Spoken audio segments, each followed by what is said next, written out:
A busy city street. A crowd of people are shouting at a counter. A guy hands over an order for 3 small and 2 large boxes to his partner.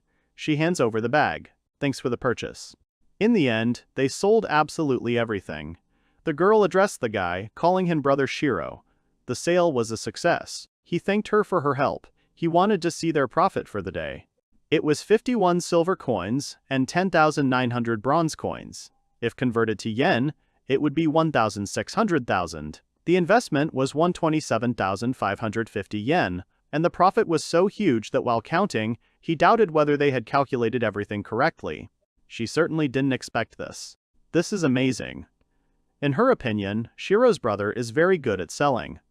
He is like a magician. He was embarrassed, saying that he was not, and that she was exaggerating. In Japan. The boy looked ahead. Just think, such places really exist. Now he stands in the middle of the forest, a portal opened to the side of him. Behind him is a town, just like in the fantasy, and in the sky hang 2 moons. But when he looks through the portal, his grandmother's room is in front of him. He has to think about it. His name is Yamada Shiro, and he just moved into his grandmother's house. When he entered her room, he saw a portal to another world. But that can't be, he was probably just tired. He quit his job a month ago. He must be going nuts, it's a hallucination. Opening the closet again, he shouted that that was the point, that it was not a hallucination. He looked at the photos of his late grandmother. He thought that maybe this was the secret she was hiding. The grandmother had been missing for 7 years, and only a month ago the government confirmed her death. He remembered that when he was still very little and was walking down the street with his grandmother. He asked her to tell him his secret, but she refused, saying that then it would no longer be a secret. The angry boy told her that he hated her. She smiled and said that when he grows up, she will definitely tell him everything, she promises. In the end, Grandma disappeared. He still remembers her smile. Even in the last photo, he asked her. Suddenly, he noticed a letter addressed to him behind the photo frame. Could it really be from his grandmother? He opened the envelope and read the contents.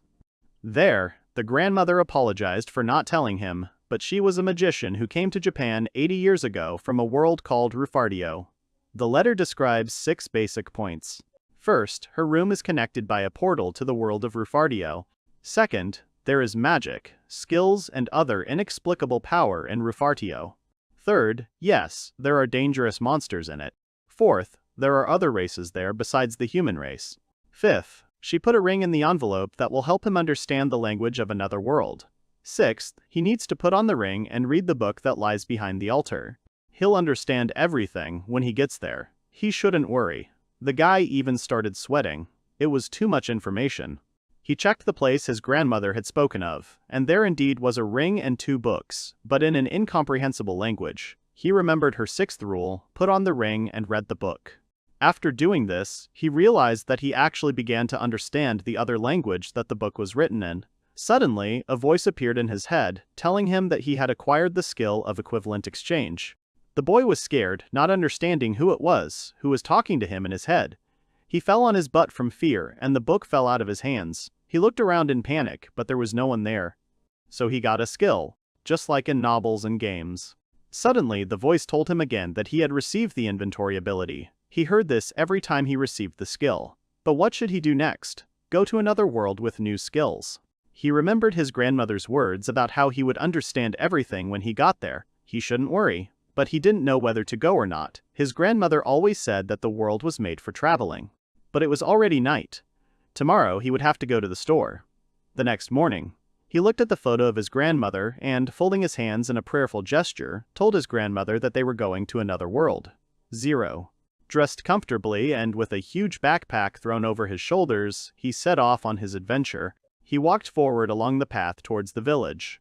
The village had a small number of houses and mountains around it. There were even beastmen with weapons, swords, and magicians in hats. There were also ordinary people engaged in trade. The boy put his hand to his face so that the sun wouldn't shine in his eyes. He smiled happily. This town turned out to be quite beautiful. He was already hungry. Someone from the side called the guy, asking if he wanted some shashlik. He could give him a discount. The guy approached the merchant and asked whose meat he was selling. Horned rabbit meat for only 3 bronze coins. The guy scratched his head. Sorry, but he doesn't have any money with him. The merchant asked. In that case, he was just asking. The guy walked on. He even started drooling when he remembered the horned rabbit meat. It looked very tasty. The boy reached into his pocket and pulled out 4,200 yen. That was all he had left after going to the store. In his world, if only he could buy that rabbit with Japanese yen. At that moment, a magic circle appeared over the bills in his hand, turning them into local coins. The guy was surprised. What happened? Why did his money turn into something it couldn't be? He understood instantly and ran back to that merchant. He asked the man if bronze coins looked like this or not. The man thought about it. It was obvious. He noticed the guy's clothes and asked if he was a traveler from another country, if his clothes were completely different. The guy was confused. He said that it was more or less like that. The seller was glad that he was right. The guy was glad. It means that his skill equal exchange works. He asked for 2 kebabs at first, but then thought about it and decided to take 3. The merchant decided to give him a discount and said that he would only have to pay 8 bronze. Because he was a traveler, he collected 3 kebabs and handed them to the boy, who thanked him. He told the old man that he was very kind. The guy had already decided in advance that it would be very tasty, but it turned out that his first meal in another world was nothing special. There weren't even any seasonings. This skill can change money. The problem is, can he change his yen back? The skill suddenly activated itself. He took the money of this world and wished to change it back into Japanese money, and the money was exchanged. It worked. This means that by using equivalent exchange, he can convert currencies from different worlds. It works both ways. In other words, if he makes a lot of money here, he will become rich. In Japan, too. If he thinks so, it is their imbalance skill. In his head, he was already bathing in a bathtub full of bills. This time, he wanted to try exchanging 10,000 yen. He used an equivalent exchange. In the end, they exchanged for 1 large coin. The color was different. Was it really silver? He turned to the merchant, asking the old man, "Do they have such money?" The man scratched his head in frustration. He was wondering if the boy had run out of bronze coins. He simply didn't have enough change for that. So 1 bronze coin was worth 100 yen, and 1 silver coin was worth 10,000 yen. He currently has 1 silver coin and 34 bronze coins. He cannot use 50 yen and 1 yen bills because the minimum required to exchange is 100 yen. That was great. Judging by the old man's reaction, his money was enough to buy everything he wanted in this city. He decided to start exploring the city. He didn't understand what place he had wandered into between the streets, but it was very lively there. He was delighted, he gasped. It was a market with a lot of people. He even got lost in his dreams and wanted to meet them, especially the girl with cat ears. Some people from the side were watching him attentively. Is it because he has such unusual clothes? Then in any case, he needs to buy new ones first. He was walking forward when he heard someone calling him. Turning back, he saw a little girl with a basket of flowers. She asked him if he wanted to buy some flowers. He turned around, seeing a child in front of him. He came closer to her and bent down, asking if she sold flowers and how much they cost. At first she said the price was 3 bronze coins, but then, doubting, she answered that it was 2. The guy thought about it, and the girl, deciding that it was too expensive for him, decided to ask for just 1 coin. The boy said he agreed and asked her for a yellow flower. He gave her 3 bronze coins. Because she said exactly that price the first time. The girl asked if it was true and okay. He replied that in exchange she would tell him something. The first question is, what is her name? Her name is Aina.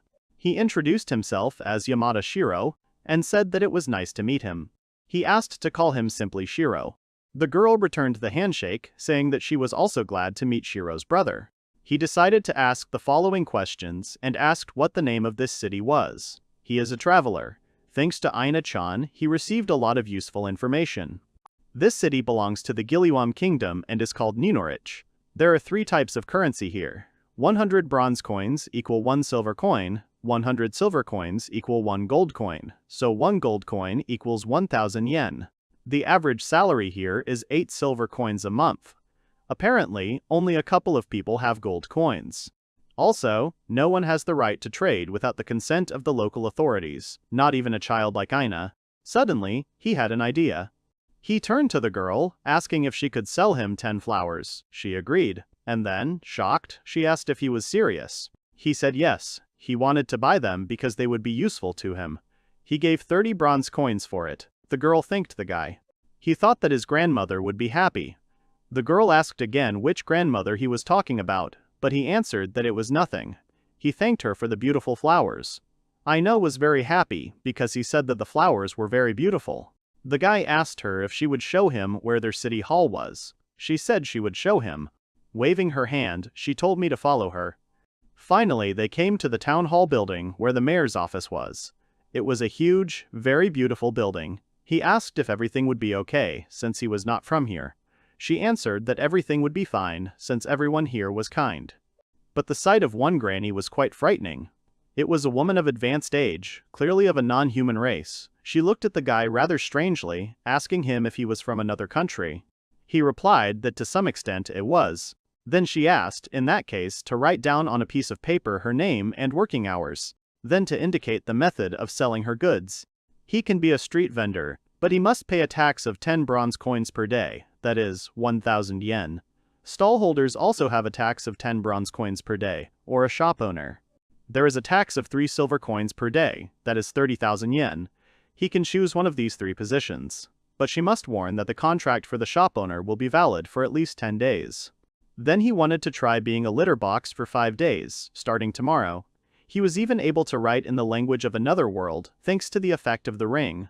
Granny read his name and said it was weird. 1,000 yen a day. If you think about it, opening a shop at a flea market in the Tokyo area would cost 3,000 yen a day. He was glad how cheap everything was. The woman looked at him strangely. He covered his mouth with his hands, completely forgetting that he didn't know the prices in this world. Granny smiled. She said that their mayor is responsible for setting the prices. For the good of this city, she hopes that his business will prosper. The boy thanked her. It all took only 15 minutes. He was surprised that everything went so smoothly. He thought it was time for him to go back to the market, and she thanked the child for her help. She sighed and said a sad goodbye to the guy. He waved his hand and walked away in the other direction. She shouted at him that the market was in the wrong direction. She pointed her finger at him. She decided to accompany him. When they had time, they found themselves at the market. The girl asked him if he had already decided what he would sell tomorrow. I didn't think about that. I wonder what he might sell at that market.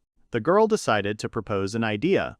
She thinks he could sell things for adventurers. As he should notice, there are a lot of them. Many people in this market are dressed like adventurers. This is because there are many monsters in the forest nearby. Adventurers who come to this city are focused on getting things. This was the forest he passed through to the village. He was lucky to be alive.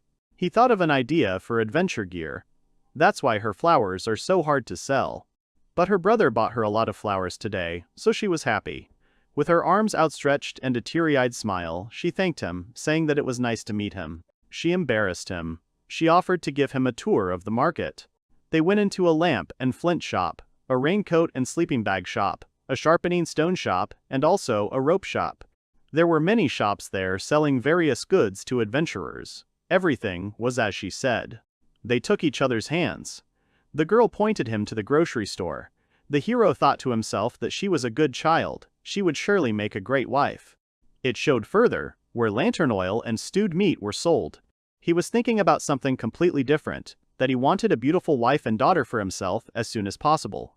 The girl was distracted and asked him whether he was listening to her or not. She again asked him if he had decided what he was going to sell. He said yes. She was curious and asked him to tell her. He leaned over and whispered in her ear that he was going to sell, but she didn't know what it was. The next day, the guy was doing his warm-up. It was time for him to prepare his goods. A girl was running towards him. She greeted her brother, wishing him a good morning. The guy also greeted her, asking if she would be selling her flowers today. That was exactly it. She had gotten up so early to pick them. They were beautiful. He was sure she would sell a lot today. The girl smiled. She said she would sell a lot of these flowers and buy medicine for her mother. Waving to the guy, she said that they would see each other a little later and ran away. She ran from one person to another. A couple of times someone even pushed her. She sat on the ground with flowers spilling out of the basket and still offered others to buy flowers. The guy looked at this with tears in his eyes. She would definitely be able to do something, and he would try today too. A man approached him, called him, and asked what he was selling. He noticed the product. It was a paper box. He asked, "Is it some kind of homemade product or what?" The hero said that these are called matches. Inside this box are small wooden sticks that can create fire. He had never heard of such a thing before. How could they create fire? The hero decided to demonstrate. He said that he had to take one stick and strike it on the other side of the box. Right after that, the match in his hands lit up. It was easy. While he was demonstrating the ability of matches to this adventurer, he panicked, not understanding how it happened, and screamed at the top of his lungs. He was extremely shocked. The young adventurer fell to the ground in surprise. He asked him what he had just done, how he had managed to do it. The guy didn't understand his excitement. Was this really the first time he'd seen something like this? Deciding to show it to him again and again, it turned into fire. A huge crowd of people watching had already gathered around him. Everyone was extremely shocked. People were whispering. They didn't understand how it happened. He just hit the paper with a stick, and fire appeared. Was it some kind of magic thing? It was just unbelievable. No one had ever seen anything like it before. He told everyone they could try it pretty easily. People grabbed the boxes and started trying it, and it worked. It was going great, so he was doing really well. When he was walking through the market yesterday, he noticed that no one in this town had heard of matches. So yesterday he went home and stocked up on them to sell as many as he could. One man had already lived for about 250 years, but this was the first time he encountered something like this. It was simply unthinkable. Of course, you can use a flint, but it takes too long. It's very heavy to carry magical tools. What can you do? This is all the cost of not having a witch on his team. Because of this, you have to spend a lot of time on a simple fire. The guy said that this is why he decided to free them from these problems. He brought them freedom and brought fire. He brought them matches. It all looked like some kind of presentation of a new invention. The guy shouted that he wanted to buy them. The crowd got excited and thought about buying them until the young adventurer stopped them. He asked not to understand him. Not so, and they were simply beautiful. But what was the price of these matches? Everyone thought that this was indeed a good question. They must have been very expensive. It's great that it's on everyone's mind. The guy said he needed to think about the price. Someone said he would take them for 80 bronze. That was a good price. Finally, the guy understood.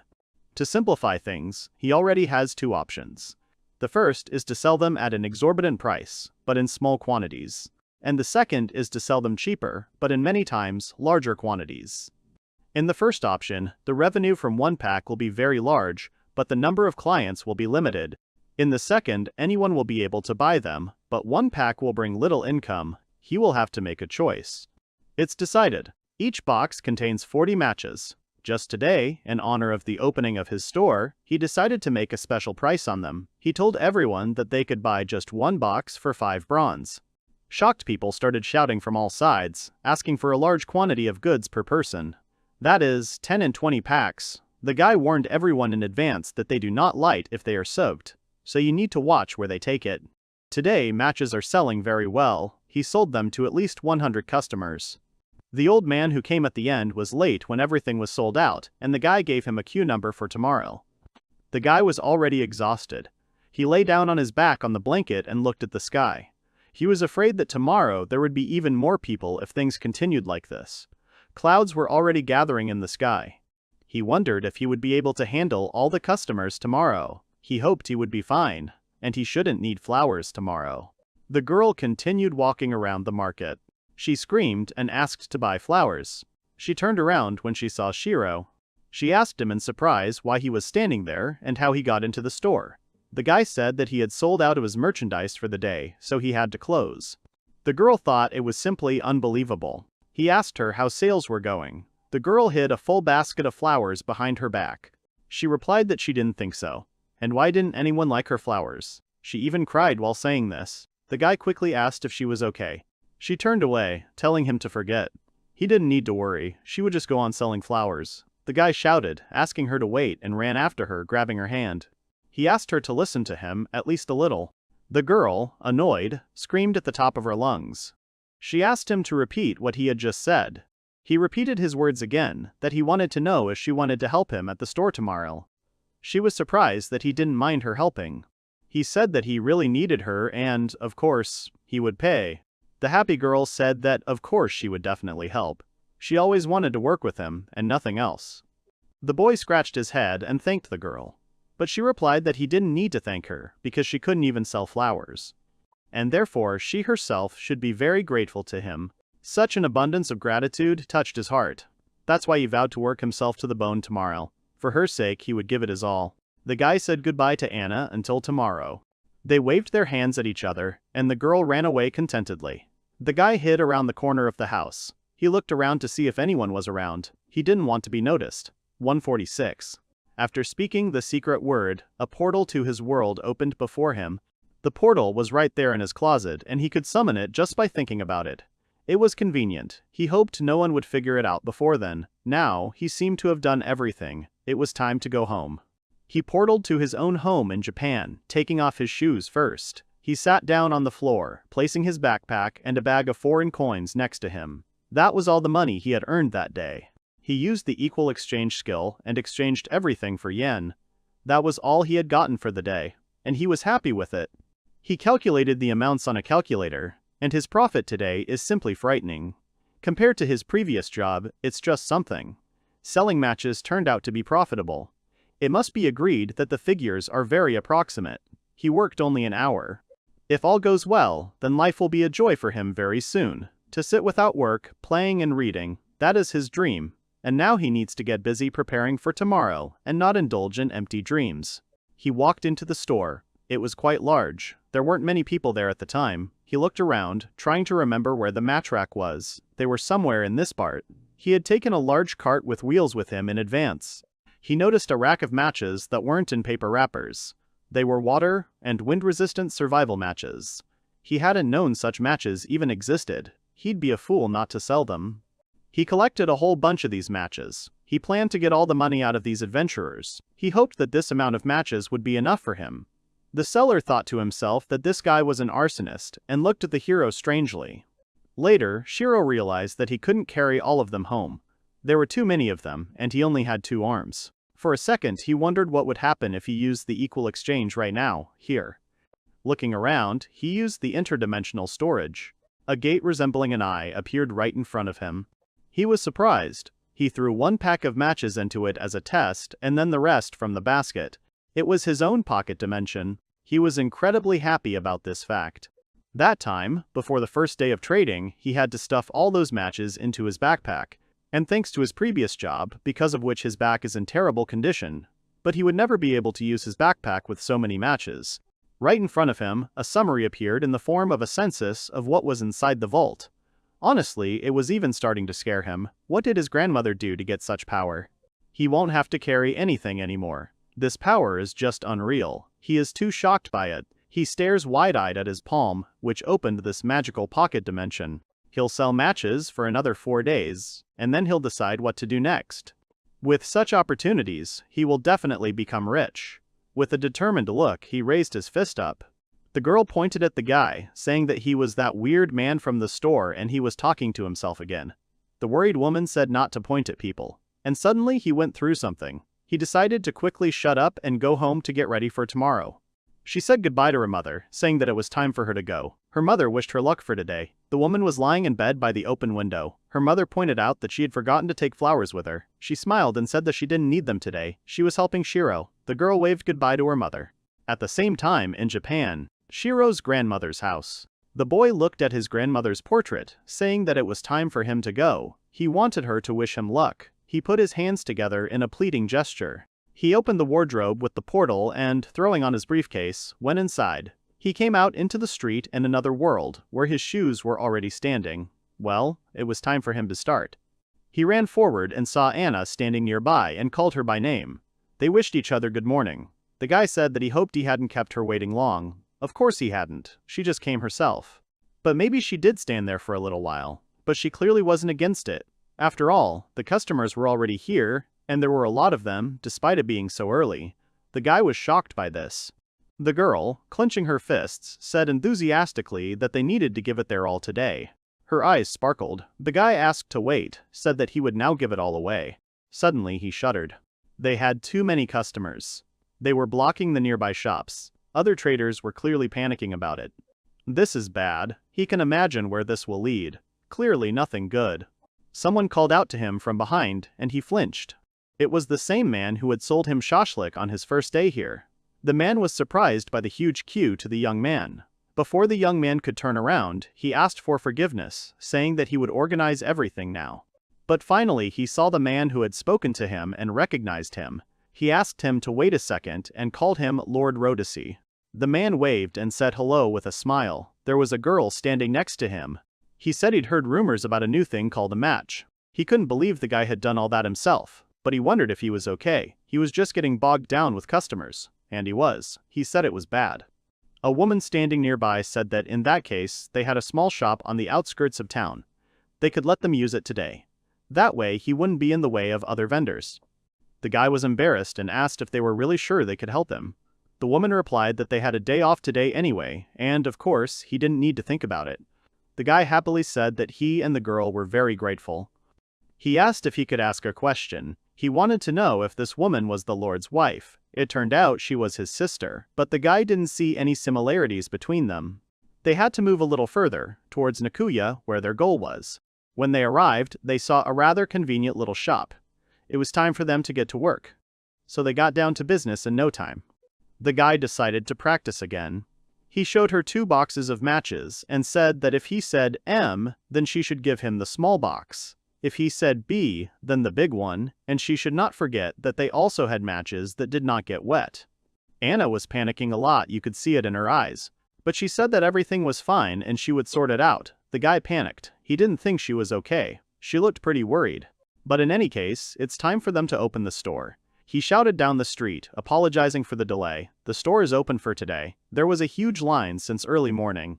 He said that people with tickets have priority in service first. The guy started dictating to the girl what to bring and give him. The first order was 3 small and 2 large boxes. Then 5 small ones and 1 big one. But the box fell from the girl's hands.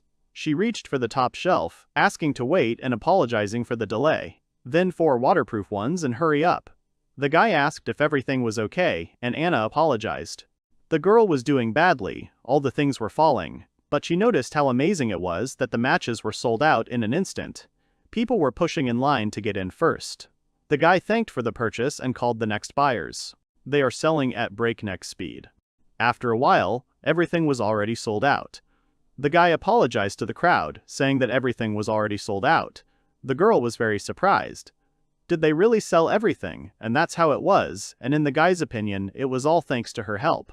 He also thanked the man and his sister for helping them as well. They said that there was no problem, so it was time to find out how much they had earned today.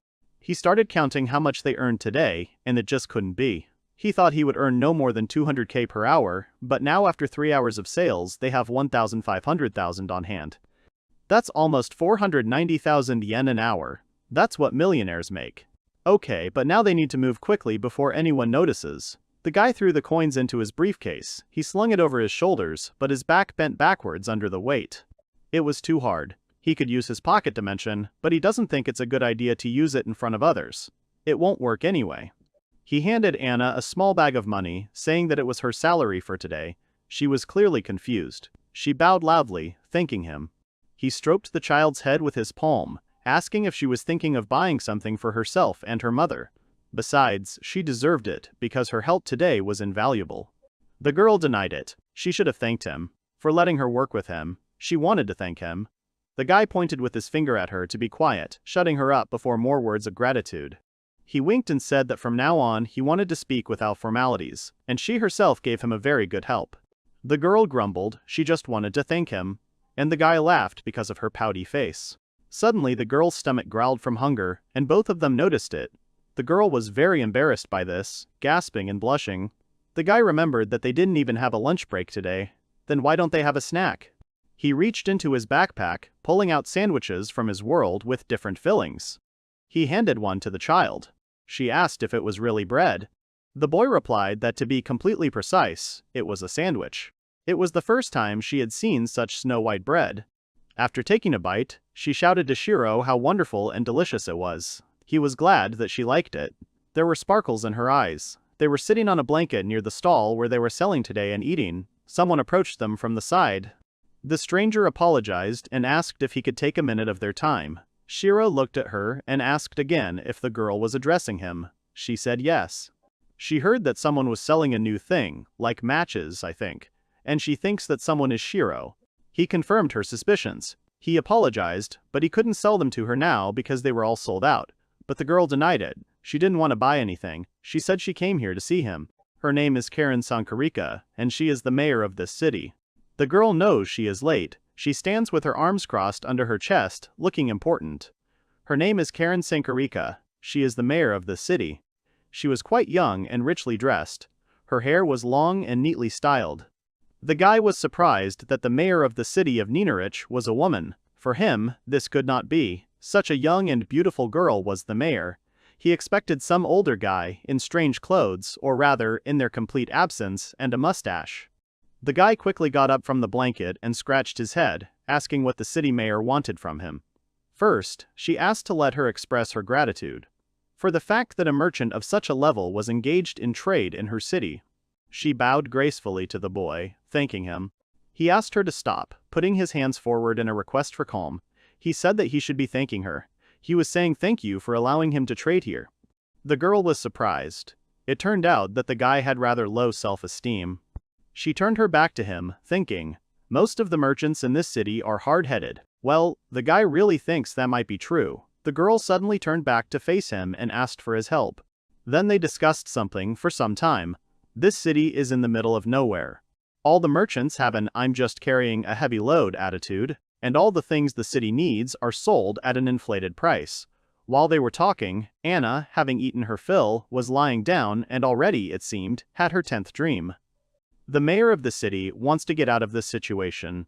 With her arms outstretched, she seemed to be solemnly shouting as loudly as possible that they need a market in this city. The guy looked at her with his mouth open. He sat down on the blanket again, and even Anna seemed to stand up. But there was something else she wanted. The guy thought she was joking. The girl pulled out a key from somewhere and said she wanted him to take it. He didn't understand anything. Just don't tell me it's a duplicate of the key to her house. This doesn't sound like a romantic drama. His mind is clearly elsewhere. And at the same moment, as he thought about it, the girl, winking, said that this key was a duplicate of the key to her house. She looked at him too coquettishly. The guy even choked. Because of the strange expression on the boy's face, the mayor asked if everything was okay with him. He, covering his mouth with his hands, said that nothing was wrong. Suddenly, the child screamed that she understood everything. The mayor wants to live with Shiro's brother. He was embarrassed, asking her why she was saying such a thing. But she was convinced that the mayor definitely wanted to marry him. Apparently, finally realizing how wrong everyone had thought, she began to deny it. It's not like that. It's not like that. It's not that she's lonely and looking for a marriage candidate. That's not what she thinks. She was trying to justify herself furiously. Then, trying to make a calm expression, she coughed and said that they needed to get back to the topic. She had come to ask him for a favor. She turned away from him again. The guy at that moment asked if she was married. She pointed her finger towards the houses in the village, indicating the largest and furthest one. There was an empty house there, which she could enter with a key. And she wanted him to start trading on the ground floor of it from tomorrow. He didn't understand why. But in fact, the day before she had received complaints from other traders. They were talking about how they couldn't sell anything when people were lining up like that right in the middle of the market. The guy understood what she was talking about. He himself noticed this. Indeed, it is difficult to continue trading like this. The girl smiled. She said that if he wanted, she could show him everything. He could decide after he had seen everything. They moved on through the market, passing other traders and people the mayor greeted. Finally, they arrived at the house she was talking about. It was a 3-story cottage with a balcony on the 2nd floor. They didn't know what to do. The house looked amazing. It didn't look cheap. Inside, there was a huge staircase to the 2nd floor and a beautiful chandelier. The guy asked if everything was okay. It was even a little bit more than he imagined. The hostess said that she hoped they would like it here. By the way, the mayor wanted to ask him something. The guy turned to her, listening. At that moment, the child ran up to Shiro's brother, and he leaned down so she could whisper something in his ear. Anna whispered that perhaps the mayor would ask him now if he had a mate. The guy suddenly shouted that he didn't have a girlfriend, putting his hand to his heart. The mayor was embarrassed and shouted that it was wrong. That was not what she wanted to hear. The boy laughed, saying he was just kidding. The kid joined in the laughter. Karen became even more embarrassed and puffed out her cheeks. She blew out her breath, saying he shouldn't laugh at the mayor. She made a serious face, exhaled, and asked why such a merchant, how he wants to do trade in this city. It's a small town with a population of 500. It's embarrassing for the mayor to say that, but he can make a lot more in other towns and villages. The guy scratched his head. He knew she was right.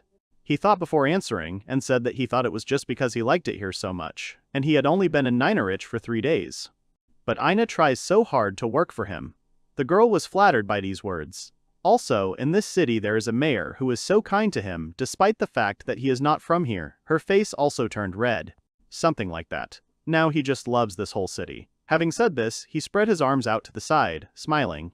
He is from another world and does not know other cities. But he is sure that there are not many cities here where it is as warm as this one. He remembered the kind granny at the town hall, the kebab seller with his sister and his crowd of customers. The mayor called Shiro by name and thanked him for talking about his love for this city. She was truly very grateful. The child screamed at Shiro's brother that he made the girl cry, and the boy instantly began to apologize to her and ask for forgiveness. The mayor extended her hand to shake his, saying that he could call her Karen, and smiled. The boy asked to call himself simply Shiro, without formalities. Ina also introduced herself, smiling. The adults shook hands together. They said it was nice to meet each other, and Ina placed her small palm on top of theirs. And so this young man, starting out selling matches, got his own shop in just 3 days in another world. According to the diagram, he was moving too fast, from street vendor to counter, and from counter to shop. I'm sure Grandma is striking a victory pose in heaven. The next day, he signed a contract for a month's store at the town hall and immediately began trading. 5 days later. The line today was not getting any smaller. Already dressed in a formal suit and tie, together with Aisha, the guy bowed to the customers, apologizing. But today's supply of matches in their store had run out. Everyone was confused.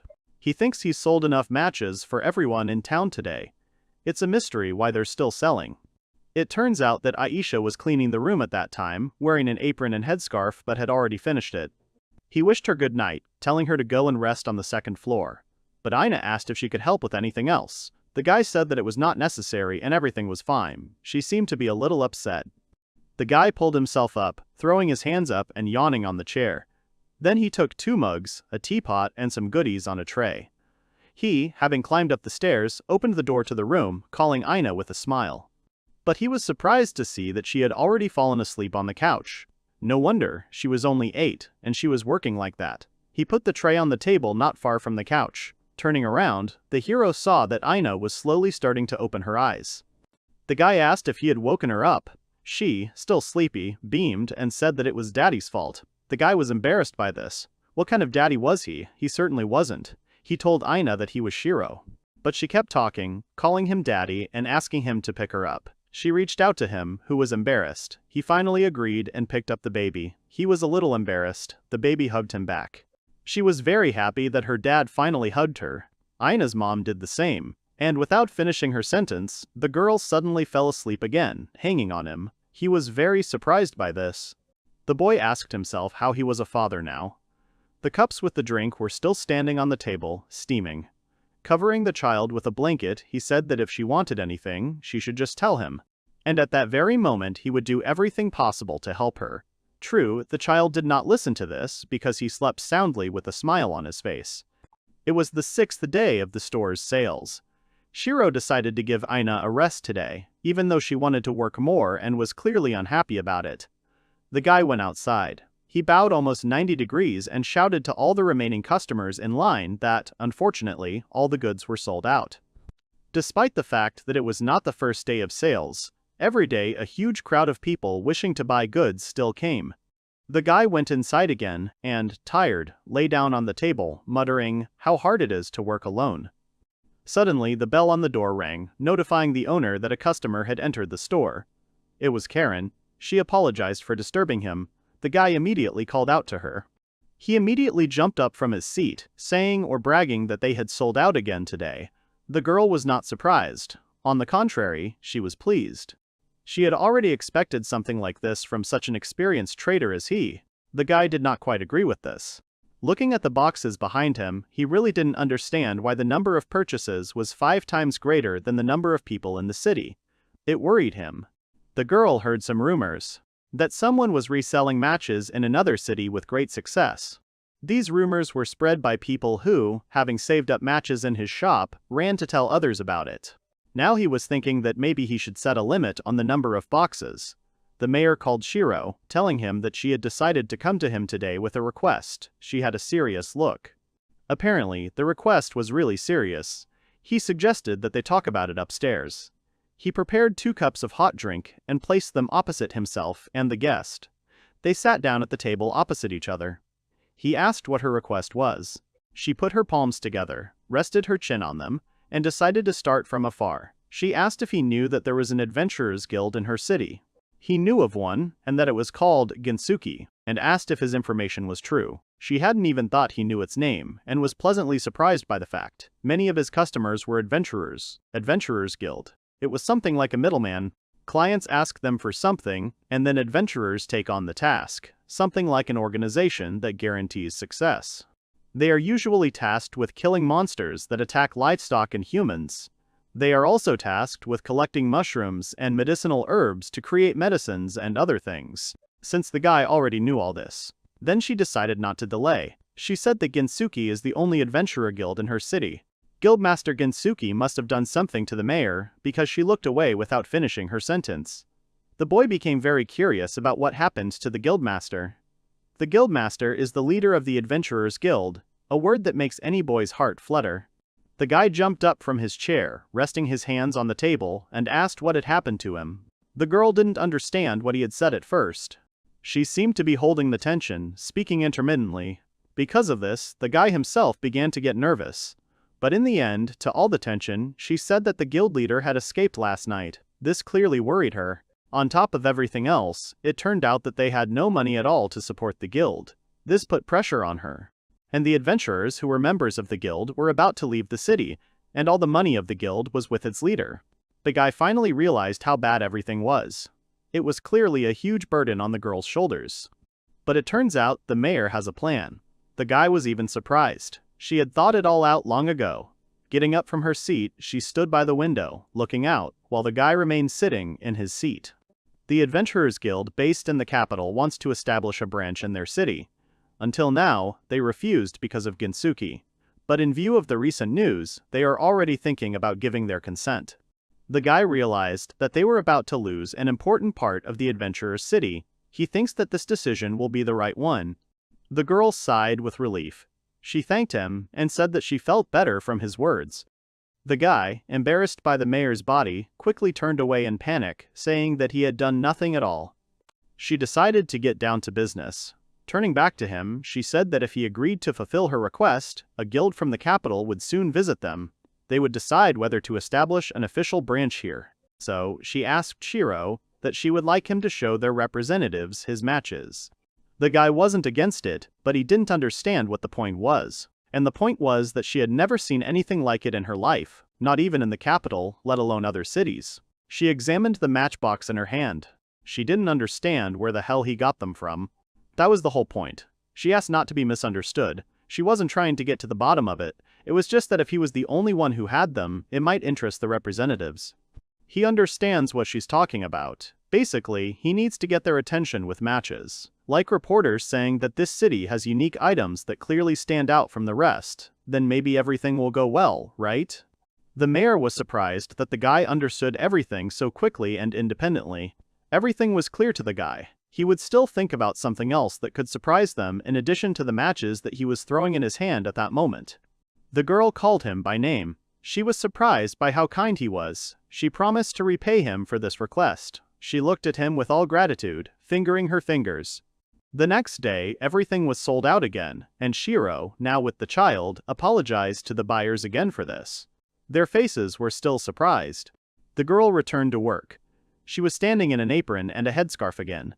She was sweeping again. The boy was sitting on a chair, his arms crossed behind his back, and sighing. Aina asked her brother Shiro if everything was okay, if he really wanted to go to the toilet. He, holding a pen between his lips and nose, was thinking about what could attract the attention of the representatives, and what it could be. The girl looked at him questioningly. It seemed he finally understood something. He stood up from his chair and headed towards the door. He told the girl that he would go to Karen's son for a while. A little later, in the city, he was sitting in the office of the mayor's girlfriend. She was sitting at her desk and was clearly surprised by his decision. She couldn't even say his name the first time. She didn't understand if he was serious. But he was standing right in front of her, completely serious. He wanted to be an adventurer. He asked to be allowed to accompany them. The girl was shocked. The hero is in the mayor's office. The shocked girl asks if he really wants to accompany adventurers on missions. Is he serious about this? This seems to confuse her a little. The guy really looked like he wasn't joking. That was the only way he could get a better idea of what the adventurers wanted. She asked him if he understood what he was going to. He said nothing. The only place an adventurer could go in her city was the Western Forest. They had nothing else. But it is teeming with various scary monsters with huge fangs and claws. He knew about it, but he was talking specifically about adventurers who collected herbs and mushrooms. Now she understood what he was talking about. In that case, everything was much safer. It made her think. She would like to introduce him to some people, but to be honest, her current relationship with Ginsuki is terrible. She looked at the guy through her fingers. Last night, the vice guild leader came to her and told her about it. He begged very hard to lend them any money. He literally fell to his knees and started crying, begging for it. He was desperate. In the guy's opinion, it was quite straightforward. And by the way, how much money did they need? That's what the guy was really interested in. She showed the number 10 on her fingers and said that this much. Her face was strange. Then, after thinking for a moment, he asked if they meant 10 silver coins, but she shook her head again. And then he finally understood what they meant, gold coins. Realizing this, he shouted at the top of his lungs. The mayor, putting her finger to her lips, told him to be quiet because he was too loud. The mayor leaned her elbows on the table and held her head in her hands. That kind of money couldn't be found in a remote town like this. She might think about it if it were a tenth of the amount. But it wasn't. It won't be easy to ask them for a favor after everything. Taking a pen in her hand, she said that she would write a letter, but noted that he should not hope for much. The guy took that very letter and was already walking down the street holding it in his hands. After that, he went to the Ginsuki Guild in the western part of the city. The path was through the houses in the village. Finally, approaching the building itself, he saw a huge house with a large wooden gate in front of him. The guild was in the western part of the city. Back to the present. He was standing in front of the guild building, so this was where the local guild lived. It was his first time visiting the guild. He was even a little nervous. In his mind, when he opens the doors, he will see a bunch of adventurers from all sides who will fill their bellies and drink alcohol, having fun. Then one of them will trip him, and the guy will fall with a loud sound on the floor face down. Shiro's nose will bleed from the impact with the floor. 2 drunk adventurers will approach him, grab his head, saying that here is a newbie. They will ask where his respect for his elders is, and the second one will laugh at him. The guy will shout that he is not an adventurer but a merchant. The man who bullied him would pull his hair, telling him how handsome he was, and he was a little wrong. In that case, he would ask him to evaluate his punch, with which he could even break a stone. This is clearly a threat. Shiro will be scared and will cry. But all of this was just Shiro's thoughts. He hadn't even gone inside yet. He thought that in life anything would happen. Finally, pushing the door in front of him, he collected his thoughts and, pushing them with all his strength that they even collided with the walls, he screamed at the top of his lungs. That he asked for forgiveness for disturbing them. But he saw that everything around was absolutely empty, not a soul. There was nothing and no one. But some sounds were heard nearby, and the frightened guy asked who was there. The sounds came from under the guest counter. Coming closer to her, he tried to attract attention by making a voice, but he was ignored. On the other side, on the floor, sat a trembling man. Then he went behind the counter itself. Again asking for forgiveness, he came up from behind and touched the seated man, saying that he needed to talk to him. Finally, he got attention. The tearful girl turned her head towards him. It was not a human girl. She had long black hair tied in a ponytail and long rabbit ears. Empty liquor bottles were scattered all around her. Finally coming to her senses, she jumped up in fear and screamed with wide eyes. How long had he been here? The guy wondered if this trembling, tearful girl was the guild staff. She turned her attention back to him and, cowering, asking, screaming why he was touching her. He denied it. Panicking even more, she screamed even louder, terrified that he really liked her.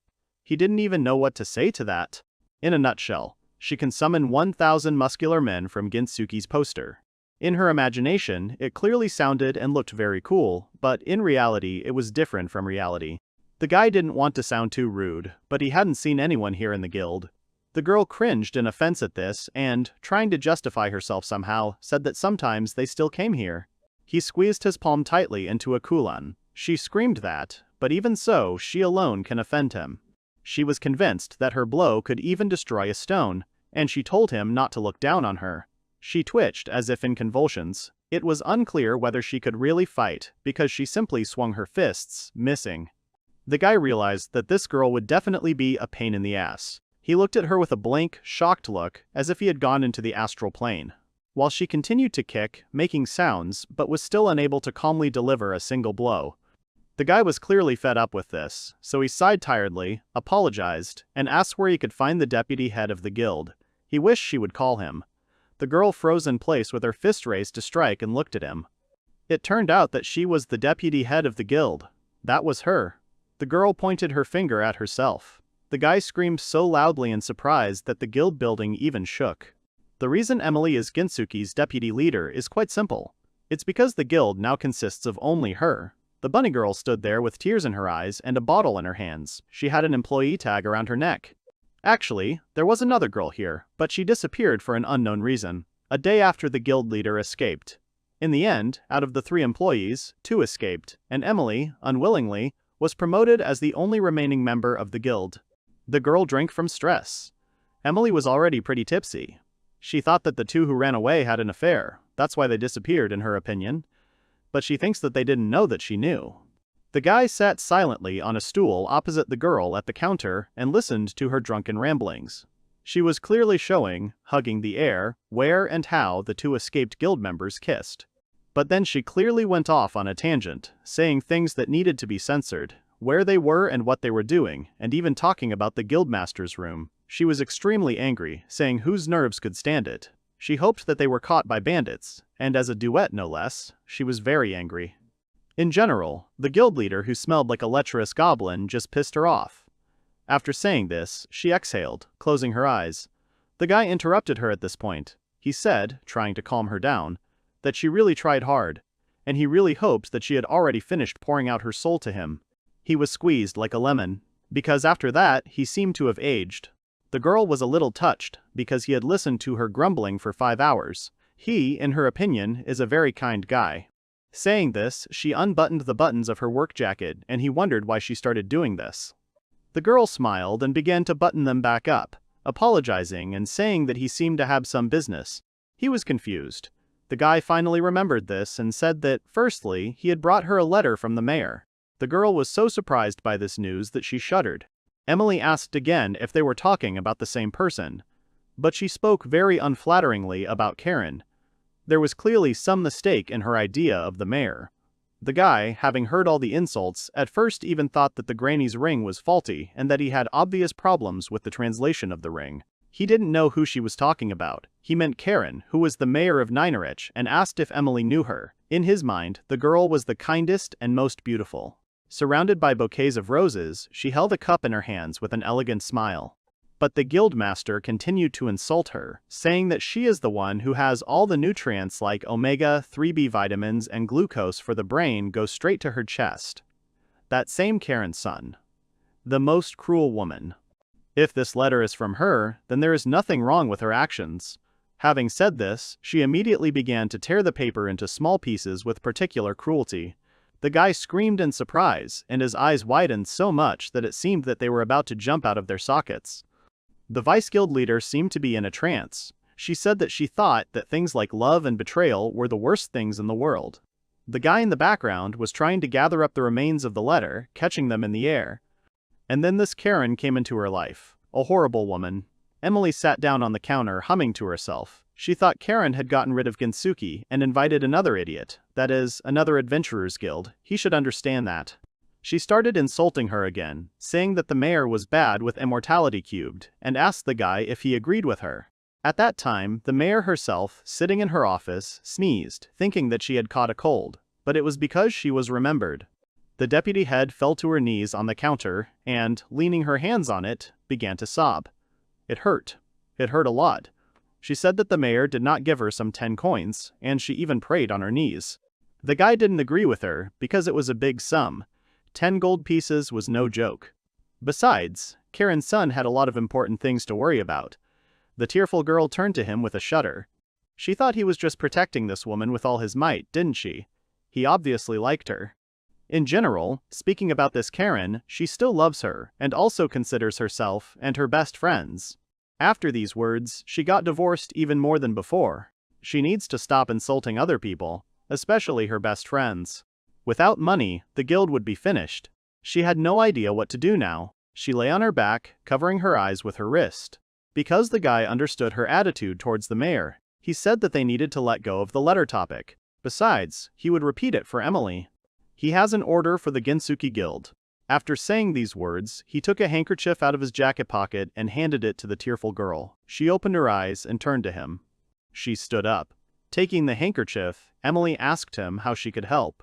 They had been talking about something all this time, and finally she realized that he wanted to accompany adventurers. If that was what he wanted, then she would turn it into a request, but nothing like that had ever happened before. The guy asked her if it was difficult for her to fulfill his request. She could only think of one qualified party. It was a high-ranking party consisting of 4 members, that's why she would have to pay a lot. And call this party Azure Flash. At this time, 4 people were at the fire, watching the fire. There were 2 girls and 2 guys. The tall man, unlike the others, was not sitting, but standing. The girl in the strange hat looked as if with indifference, but very attentively. The other one, with cat ears, smiling, like the guy sitting next to her. Briefly about everything. The main character found out that the closet in his house was connected to another world. There he met a girl named Ina-chan in the city where he appeared. She was selling flowers there. One thing led to another, and he began selling goods in a store lent to them by the city's mayor, Karen's son, who gave him a duplicate key to the huge Icarus building. After that, they decided to explore the Western Forest to open a branch of the Royal Adventurers Guild. And it all came to the point that he should be introduced to some adventurers, like the deputy head of Ginsuki. He closed the shop, putting a sign on it that they were not working. The girl asked her brother if he really wanted to leave the shop for a while. Yes, he will do it, but he thinks it is only for 3 days. He will go and play a little and pretend to be an adventurer. The girl understood what he meant and said that she had something she wanted to do so she could rest. He asked her what she wanted to do, but she mumbled that it was nothing special. She was obviously hiding something from him. He looked at her questioningly, but still let the question drop. He bent down, pulled the bow on the laces of his sneakers and, holding them tighter, said that in that case he needed to leave already. The girl suddenly stopped him, placing her small hand on his shoulder. He turned to her. She asked her brother Shiro to take care of himself with a smile. He smiled at her and walked ahead. Immediately hearing his steps, the deputy head of the guild looked out. She said that she had been waiting for him and asked him to hurry up and go inside already. Today she was already clearly in a good mood. He was surprised to see Emily's son. His mind immediately flashed back to their last meeting when the girl was drunk and behaving indecently. She turned around and asked him why he was so scared. No one was going to eat him or anything. Emily decided to introduce him to the leader of this team and pointed to a young guy who responded. He and his team, which consisted of 4 people in total, were sitting on the sofa. Emily decided to go straight to the introduction. They were Ginsuki's pride, being a silver-ranked party. They would accompany him on a mission to collect high-class herbs. Shiro was a little embarrassed. Finally, he saw a flash of azure. A girl in a strange hat with an emotionless face was sitting on the couch. Behind her, leaning her elbows on the furniture, stood a girl with cat ears and slit pupils. A young guy and also the leader of the detachment called out to him, greeting him. He said that they had not seen each other recently. The leader brought his straightened palm closer to his head. It was reminiscent of a greeting gesture, like in the army. The hero looked at him attentively, rubbing his chin with his hand. He thought for a while, trying to remember him. But he still remembered that he was the first guy who bought matches from him. He was pleased that the shop owner remembered him. He said with a smile that he was the leader and his name was Lyra. He asked to let him introduce his companions. They also had a priest. Rolf. Rolf is a huge, tall man with a beard. He has rather narrow eyes. He would be dressed in armor, which was covered on top by a mantle and cloak. Around his neck he had a chain with a sacred symbol. He greeted him with a smile and said that he was glad to meet Shiro. He hoped that they would work well together. He may be a priest, but he is a military man waving his mace. He usually acts like that, but it is better not to anger him. The next member of their party is their mage Neska. She was a young girl in a long cloak and a strange hat with a staff. Her hair was very long and almost reached the floor, although the girl was wearing heels. The leader asked her to greet the new man, but she was rather timid. She said coldly that she was glad to meet him and looked away. Neska hardly speaks, but she was on first-name terms with Magia. That's how the leader described her. Although Nesca is a little slow with the spells, the mage spoke out to this, advising the leader not to stick his nose where it is not wanted. He replied that he would stop as soon as she started casting faster. He was clearly indignant. She would think about it. Next in line to get acquainted was the last person in the team, but he did not have time to finish. At this time, the cat girl, jumping up, did a trick in the air above the head of the leader. She happily landed right in front of the guy, standing between him and Lyra. She introduced herself, calling herself Kilfa. The guy noticed her ears. He asked if she was a cat. She pricked up her ears and looked at him. It was a strange answer for them. Quite a few people don't like this race. There are some among the customers. The girl they were discussing at that moment preferred to watch a fly flying over their heads. The guy didn't understand how these people could hate cat ears or such a cute race. He was clearly indignant. Listening to the compliments, the girl posed, taking cute poses. She clearly liked the compliments. She accepted the compliments in a sweet voice, repeating the guy's words. Kilfa was their ranger. She goes around the territory looking for traps and such. She also fights with a dagger and a bow. To demonstrate this, she took out a dagger and began to swing it. The squad leader standing behind her became worried about this. The guy thought she was amazing. She laughed, telling him he hadn't seen anything yet. The leader, apparently wanting to tease her, said she was the best at running away. The girl protested, asking him not to say that. At that moment, Leroy suggested that they leave right away. He asked the guy if he had time to prepare and gather his resolve, and he convincingly replied that he agreed. They all moved forward, considering his answer good. They had to leave for the western forest immediately. At this time in the city, Aina walked between the shops. Opening the door to one of them, she went inside. Inside, a man was sitting on a chair and, seeing the girl, he seemed to recognize her. He reached his hand towards her face and said that, as he promised, he would do something. The fair-haired man, a warrior monk named Rolf, was looking to the side, his eyes narrowed, and the sorceress, Nesca, the ranger, Kilfa, and the warrior, Lyra, were looking in the same direction. There is a dense forest around. On the edge of this forest you can see mountains, above which only the sky. The protagonist thought that his travels with these experienced adventurers are over. He hopes that this group is safe. 4 adventurers and the main character, Shiro, are moving along a forest path. Rolf, Shiro, and Lyra were carrying large backpacks on their backs. The girls were walking without things. Lyra turns to Shiro and says that Shiro can relax. They will try to avoid monsters if possible. Shiro thanks the guys for this. Kilfa walked in front. She had ears and a tail. Lyra walked and asked that they couldn't just find them. Kilfoy looked towards Lyra and said that if he meant herbs, she had already collected them. Rolf intervened and said that they were looking for high-grade herbs as it was a guild order. The sorceress was the shortest of those present. She was wearing a hat. She agreed with the boys and added that it would soon be dark. Lyra lowered his head and sighed. Lyra stopped, extended his hand forward, and said that it was time to stop. Kilfa stood with her back turned towards the stopped boys. Shiro was surprised that it was time to stop. Lyra raised his finger and said that one should allow oneself to rest. This rule has been followed since ancient times. Shino thought with tears in his eyes that he had been waiting for these words from his boss at his previous job. The guys decided to prepare everything for the camp. Rolf, sitting opposite Shiro, said that they were grateful to Shiro. Shiro replied that he was grateful to them for using those very matches. Lyra sat next to Rolf and looked at him. Lyra turned to Rolf and said with a smile that Rolf could make a lot of money if he sold these matches in the royal capital. Rolf approached Lyra. Rolf said with a smile on his face that if the infamous Merchant Association found out about this, Shiro would have problems. Lyra pointed a finger at Rolf and said that his predictions are always true. 12. Nesca came up to Lyra, holding her stomach with her hand and saying that she was hungry. Lyra turned to her and said that they had been traveling all day, and now it was time for a snack. Nesca sat down not far from the boys. She had bread in her hands. Shiro was sitting on his knees next to her and looking in the direction where Nesca sat down. Shiro scratched his chin. He looked at Nesca, who was eating a bun. He thought that dried meat and a stale bun, such a simple dish, is included in the diet of even adventurers who are mainly in the wild. Kilfa was sitting with her back to Shiro. She turned to him. She held a piece of meat in her hands. She asked Shiro if he had any food. Shiro was surprised by her question.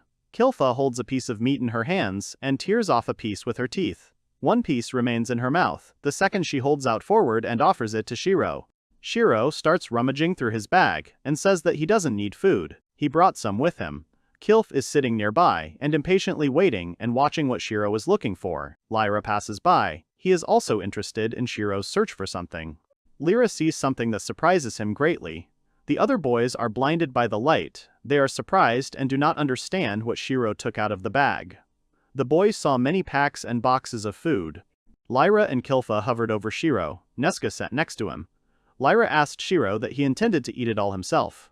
Shiro looked at Lyra and replied that he had taken all of this out for everyone to eat.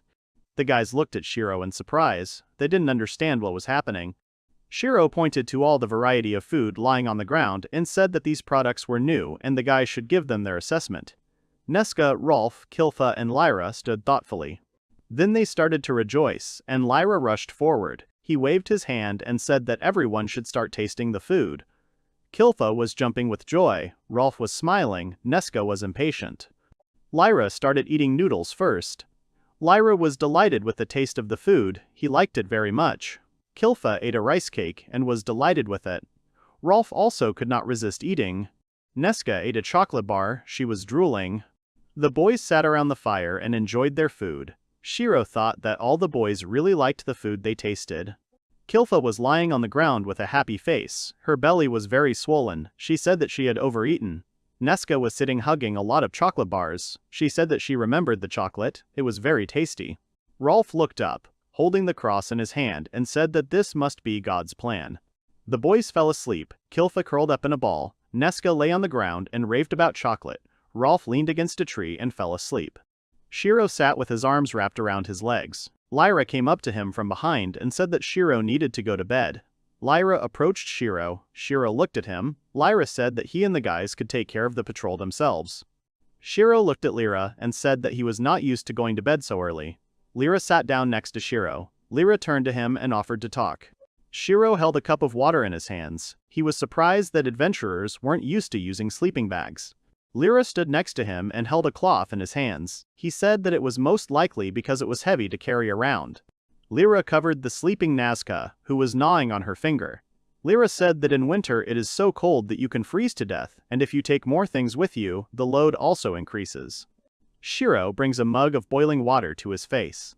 Lyra says that in moments like these, he wants to have the skill of interdimensional storage. Shiro spits out all the water that was in his mouth from what he heard. Shiro approaches Lyra and asks about the interdimensional storage. Lyra replies that Shiro is a merchant and should know about it. Lyra has heard that 1 in 10 or 100,000 possesses it. Lyra raises her finger and says that in the dungeon of one of the ancient civilizations, there should be a book with interdimensional storage skills. Shiro nervously thought that he had this book. Shiro looked to the side and asked Lyra how much it would be worth if it were found. Lyra didn't understand why Shiro was asking him about this, because Shiro was a merchant himself and should know the answer. Lyra said that if you put a few horse carriages in there, you can buy a noble mansion, so the price will be high. Shiro panicked at what he heard. Shiro stood up and said he was tired and wanted to sleep. Lyra said she would wake him up in the morning. He notices something strange behind Shiro and gets scared. Lyra takes out her sword and gets into a fighting stance. Shiro is standing behind him. He doesn't understand what's going on. Shiro asks what's going on. Lyra tells him to shut up. Lyra comes up to Rolf and shakes him with her hand. Lyra says that the guys need to wake up. Rolf, leaning against a tree, woke up. Kilfa was lying on the ground. A sting came over Lyra's face. He said he felt something coming towards them. They needed to prepare for battle. A monster was coming towards them. Someone's eye was looking at them from the bushes. A paw with claws came out from there. Neska continued to sleep. She was gnawing on her finger. Drooling was flowing from her mouth. She continued to dream about chocolate. Shiro walks up to Neska and touches her shoulder with his hand. He tries to wake her up and tell her that it's time for her to stop dreaming about chocolate. Neska opens her eyes slightly. Shiro continues to say that it looks like the situation is actually an emergency. Kilfa started sniffing the air. She smelled something. Lyra was standing with his back to her. He turned his head and asked if she could smell what it was. Kilfa ignored the question. She stood with her eyes closed and continued sniffing the air. The moon was shining on the forest. Kilfa broke the silence and said that she could not smell anything because the monster was going against the wind. Rolf said that in that case, they could be dealing with a different monster. Lyra stood next to Neska. She had a magic staff in her hands. He turned to her and said that she needed to hurry and prepare a magic attack. Lyra doesn't have time to finish what she wanted. Lyra stands in a fighting pose. He put his sword in front of him and shouted that, of all the monsters on their way, they met the killer, the grizzly. Behind Lyra stood a frightened Nesca. In front of them stood a huge bear. Shiro appears behind Lyra. He is amazed by the bear's large size. Lyra has a hysterical smile on his face. He says that silver-ranked adventurers like them can't handle the bear. It wants to escape. Rolf said that there would be no way to escape. The only one who could successfully leave this place is Kilfa, as she is a representative of the cat lynx. Kilfa stood nearby and looked at what was happening around. Kilfa happily said that she would not abandon the boys under any circumstances. Rolf turned to Kilfa and said that they could not win even if they fought back. Lyra still held his sword in front of him. The boys stood behind him. The bear started moving towards the boys. He had big paws with huge and sharp claws. Lyra looked at Rolf and asked what they should do in that case. Rolf calmly replied that one of them would have to be the bait. Lyra looked at the boys and thought about Rolf's offer. The boys stood motionless in front of Lyra. They were scared. Shiro thought that he would have to make a choice. The boys stood close to each other. Shiro thought about who was the best bait out of all the options. In his opinion, he was the best. Lyra came up behind Shiro and put his hand on his shoulder. He called Shiro's name. Shiro was scared and thought that Lyra called his name, so his reasoning was correct, that he was the most suitable for the role of bait. Lyra continued to hold his hand on Shiro's shoulder. Shiro at this time thought that when he saw the boys' faces turn pale after Lyra's words, they realized that he was talking about death. Shiro's face went pale, his eyes dimmed. He played Lyra's words in his head that Shiro would have to become bait. But Shiro was wrong in his assumption. Lyra moved his hand to the side and said that Shiro needed to run with Kilfa and Nesca, and that he and Rolf would take care of everything. Shiro stood behind them, shocked by what he heard. Lyra picked up his sword and apologized to Rolf for this turn of events. Rolf said that they had been friends for a long time, so there was no need to worry about it. Shiro said the names of the men in fear. Nesca stood behind Lyra and said that she also intended to fight with them. Lyra, without turning around, replied that she was too slow and would only get in the way. Nesca looked away, her face serious. Lyra turned to Nesca and smiled. He said that he wanted to look like a cool guy in the eyes of the girl he loved so much. He asked her to understand his actions. Nesca pulled her hat down over her face and called Lyra a name, tears streaming from her eyes. Lyra and Rolf were in fighting poses. Lyra said that Rolf needed to get ready to use the spell and remember to pray. Lyra was serious, his sword raised high. He said that when he came out, the guys needed to immediately start running as far as possible. Kilfa was standing behind Lyra. She raised her hand up and pointed at something with her finger. She said that there was something behind. Lyra turns around. He is completely confused by what he sees. There was a noise around the boys. The birds flew up. Something scared them. The boys looked around. Their faces were full of horror. A bear was already standing in front of Lyra. Another huge bear appears in front of Nesca, from the very direction they were supposed to run. Nesca and Rolf are even more scared. One of the bears opens its mouth wide and starts to roar loudly. Lyra extended his hand in the direction he was facing and shouted that Kilf and Nesca should prepare to escape. Rolf shouted that he and Lyra would hold off those bears. Nesca said desperately that they would die today. There were huge bears standing in front and behind the boys. Shiro started rummaging through his bag. Some kind of weapon was visible at the bottom. He remembered his grandmother's words. She told him that no matter how terrible the situation is, you should never give up. Shiro throws something at one of the bears that is already hanging over him, which eventually reaches the bear and explodes in the area of its stomach. The guys' mouths are open in shock. They do not understand what Shiro did. Shiro rewinds and looks up.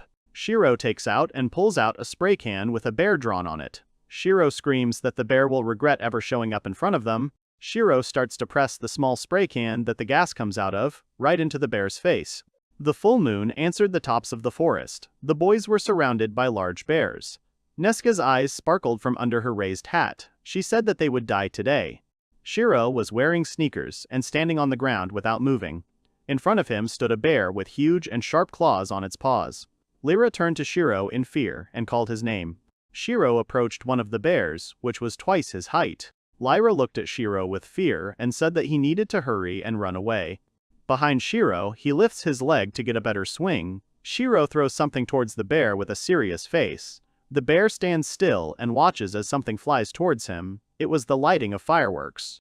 Bright explosions occur in front of the bear. He does not understand what is happening and is very scared. The bear starts to jump back. and Shiro continues to throw burning fireworks at it. Shiro continues to move towards the bear, thinking that he will continue to scare it with exploding fireworks. The boys gaped at what they saw. They didn't understand what Shiro was doing. Meanwhile, Shiro, with a serious face, shouted at the bear that he would regret appearing in his and the boys' way. Shiro then takes out a small dark canister and sprays it into the bear's face. Shiro shouts the word fire. The bear, meanwhile, lifts his muzzle up and begins to growl loudly. He grabs his eyes with his paws and falls to the ground, continuing to growl. The second bear instantly appears behind Shiro. Lyra sees this and is very scared for Shiro. He starts screaming that another bear has appeared behind Shiro. The bear hangs over Shiro and wants to embrace him with its clawed paws. Shiro senses danger behind him. He turns sharply and sprays the bear's face, which was a few centimeters away from him. The bear is terrified, falls onto the fence and begins to roll around and grab his face. Shiro starts to examine his spray can. Shiro is surprised that the spray can was quite effective. He wondered if this was the last strike against the bears. Lyra appears behind Shiro and asks if Shiro used some kind of magic on the bears, or something like magic. Shiro turns around. He still has the can in his hands. Shiro said that this is not magic at all. He invites the guys to look at his device. Shiro showed the canister and said that it contained poisonous gas. They needed to aim and press. The canister was dark in color and had a sticker on it with a picture of a bear with different hieroglyphs. Lyra stared at the canister and said that it contained poisonous gas. He didn't understand anything. Shiro started to walk away from the guys. He turned a little and said that it was time for them to leave here while they had the chance. Lyra waved his hand and asked them to wait. The boys looked at one of the bears, who was moaning and covering his eyes with his paws, and continued to roll on the ground. Lyra asked what this gas is in the eyes and nose of the bear, isn't it?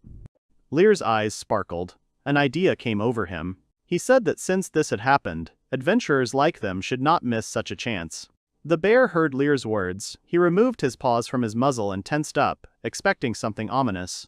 Kilf's face lit up. Her mouth opened slightly. Several daggers appeared in her hands. She understood everything. Rolf stood with a serious face. Behind his back was a sharp spear. Nesca conjured a shield and thought that they needed revenge. The dark sky hung over the forest. The noise spread. The sun rose. The morning was dawning. The boys defeated the bears. They were pierced by the sword and other weapons. Lyra sat astride the bears. The boys stood nearby and rejoiced. 2 bears are lying on top of each other. Lyra jumps down to the ground to Nesca and says that they need to hurry and gut the bears. She replied that it would be too much trouble. Shiro looked at the guys and reminded them of Lyra's declaration of love to Nesca. Lyra and Nesca blushed and perked up at what they heard. They were very embarrassed by the confession that had happened. Lyra and Nesca stood next to each other. He looked up and said he had no idea what Shiro was talking about. Nesca stood and looked at Lyra. Lyra recalls the events that happened that night and says that Lyra said something about the girl he loves so much.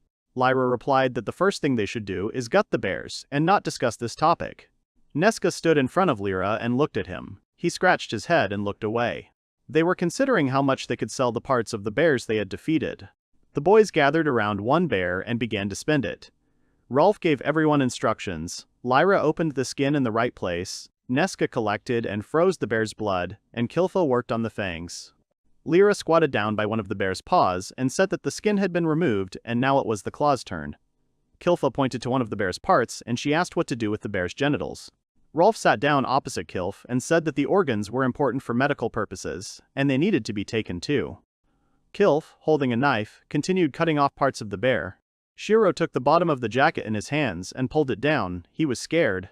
Lyra stood with his arms crossed and looked at the two bears, one lying on top of the other with his belly cut open. Lyra said that they had to stop there as they couldn't take anything else with them. Lyra looks at Shiro and asks him to listen. Shiro looked at Lyra. He was interested in his appeal. Lyra stood in front of Shiro and said that Shiro would not mind if they postponed the task and returned to the city for a while. Shiro and Lyra stood opposite each other, the bear lying next to them. Lyra said that Shiro most likely wanted to sell the bear parts before they spoiled, especially since they were much more valuable than the herbs they were looking for. Lyra pointed to the side. Lyra pointed at the bear and said that half of this bear was Shiro's share. Shiro was stunned by such a large share. Lyra squatted down and picked up a canister from the ground. He took it in his hands and said that without Shiro's help they would have died. Lyra was interested in how much the canister he was holding in his hands cost. Shiro started scratching his head with his hand, and said that there is no need to think and evaluate someone's life in money. Lyra and Kilf looked at Shiro in surprise. Then Lyra smiled, closed his eyes, and said that Shiro is very good. Kilfa's face darkened and she thought about it. She put her hands to her chest. The next moment, she joyfully raises her hands up and jumps towards Shiro, shouting that he is a good person and she loves him very much. Shiro was shocked by Kilfa's action. Kilfa flies with her arms outstretched towards Shiro. He is scared. Shiro shortens from Kilfa's embrace. She hangs in the air and clasps her arms. She then falls into the bushes and sticks out of them with her feet up. Shiro and Neska watch Kilfa. Neska said with a smile on her face that she also had the same opinion as the guys. She thought Shiro was a good person. Rolf joined the conversation with a smile on his face. He said that if all merchants were like Shiro, the world would be a better place. Shiro was embarrassed by the praise from the guys. He awkwardly scratched the back of his head with his hand. He laughed and said that the guys were exaggerating. Shiro stood in front of Lyra and said that he understood why the guys wanted to return to the city. Lyra turned to Shiro with interest. The hero offered to help carry the bear, more precisely, its parts. Lyra was surprised and was about to refuse. Shiro conjured a magical portal with magical symbols in it. It was shaped like an eye. The boys stood and watched, their mouths open. They were shocked by what they saw. Shiro turned to the boys. A conjured portal was hanging in the air behind him. He said that he regretted not telling them about the portal right away. It was an interdimensional storage skill. Lyra nervously scratched the back of his head, one eye closed. The tree branches rustled, and Lyra said that Shiro had nothing to apologize for, since he had saved them earlier.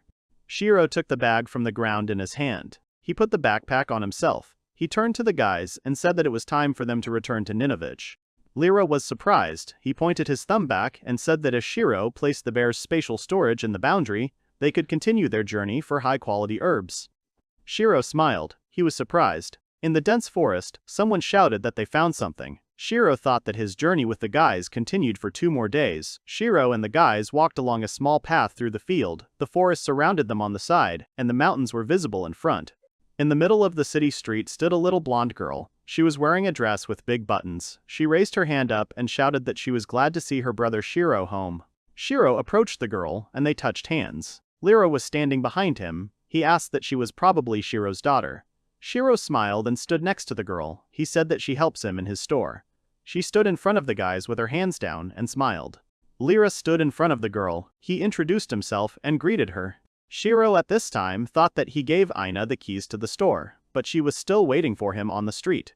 The boys approached the porch of the house. Kilfa was hanging in the air above the boys. They headed to the guild to finish the building. Lyra and Shiro enter the house, and Lyra says that they are back. They are met by a girl with ears on her head. She screamed in fear and begged that she needed a little more time, and then she would be able to give all the money. The boys enter the room.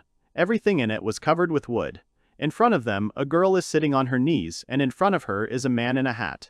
Shiro thought that they had plans to help finish building the house. He was interested in what was happening here now. The fair-haired man with small glasses on his nose was furious and started shouting that Emily had been promising to pay him money for 6 months, but this time he was not going to give in. Emily cried and shouted back that she promised to definitely find the money at the end of the month and give it to him. Shiro and Lyra stood opposite each other. In front of them, Emily covered her ears with her hands so as not to hear what the man was saying to her. Shiro wondered who the man was. Lyra answered that he was most likely a materials merchant. Shiro rubbed his hand over his clothes in the chest area. He turned to the man and said that he was a merchant in this city, and his name was Shiro. The man turned away from Emily and turned to Shiro. Shiro said with interest that he wanted to know the man's purpose for visiting Emily. Neska and Kilfa stood behind Shiro, listening attentively. The man's name was Gerald. He took off his hat, covered one eye, and said he was a materials merchant. Behind him, Kilfa bent over Neska's magical withering. Shiro and Gerald were talking. Emily was standing next to them. Neska was playing with Kilf. Shiro found out that Harold knew the guild leader who had run away. The guild had huge debts, so he lent them 10 gold. Emily's house was the collateral. The man hit the table next to the contract lying on the table, and Kilf was startled by the unexpectedness. He shouted that if his money was not returned, the building would become his property. There were no other buildings near the house. A path led to it. The house was surrounded by a village. The merchant continued to say that the house and land would barely cover the deposit. Perhaps the deposit could be covered if the merchant did sell the house and land. Gerald looked down on Emily and told her that she had to bring the title deeds. Genduki put her index fingers together and said she didn't want to bring the documents. Gerald calmed down and asked where Emily got such loyalty to the man who abandoned her. He thought the best solution would be to just let him go 136. Emily hung her head down, her dark hair covering her face, then she said that loyalty had nothing to do with it. Lyra, Shiro, and Rolf stood nearby and watched. Emily raised her ears and said that this was her place. This was her home and her refuge from the humans who despised her for being a beast. She had found her home, and she belonged to it, which she had found for the first time in all time. Emily said with a smile on her face that this place is filled with different memories, mostly good ones. She doesn't want to lose it. She remembered how she was caught, how they stroked her head on her face, how she cleaned the house and ran from bandits.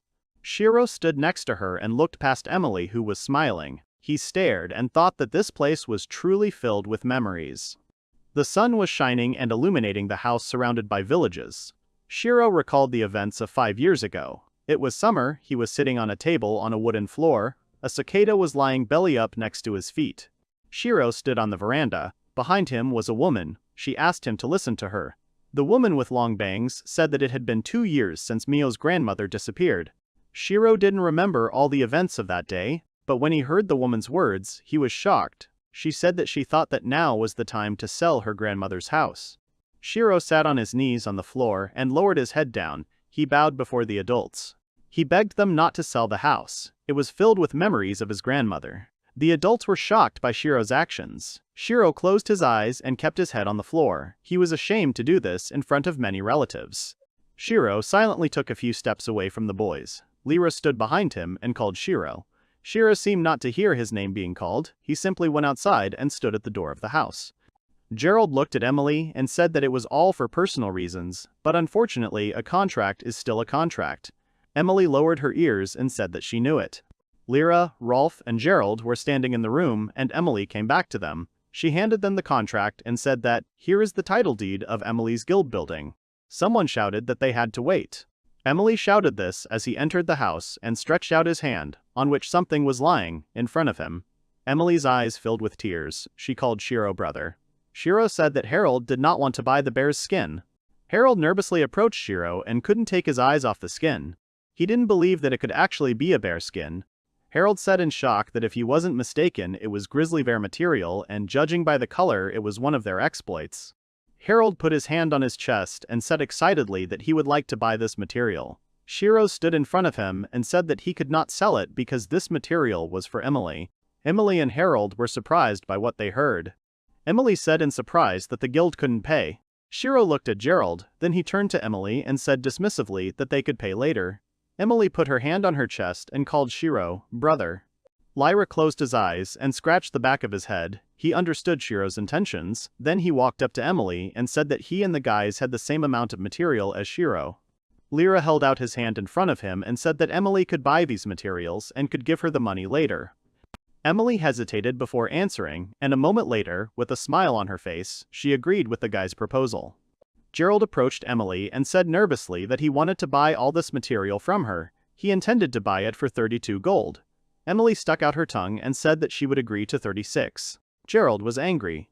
Gerald held the lump in his hand and examined it. As a result, Gerald paid 26 gold, minus the debt. He also gave 2 gold for the bear's organs, and that made 28 gold for Emily. It was still daytime. The street was quiet. Gerald said it was time for him to go. He stood in the doorway of the house, a backpack on his back. He turned to the boys and said that he would like to make more of these tempting deals next time. Gerald opened the door and left. Emily watched the door close, and Lyra said that Gerald wanted Gensuke to continue to exist.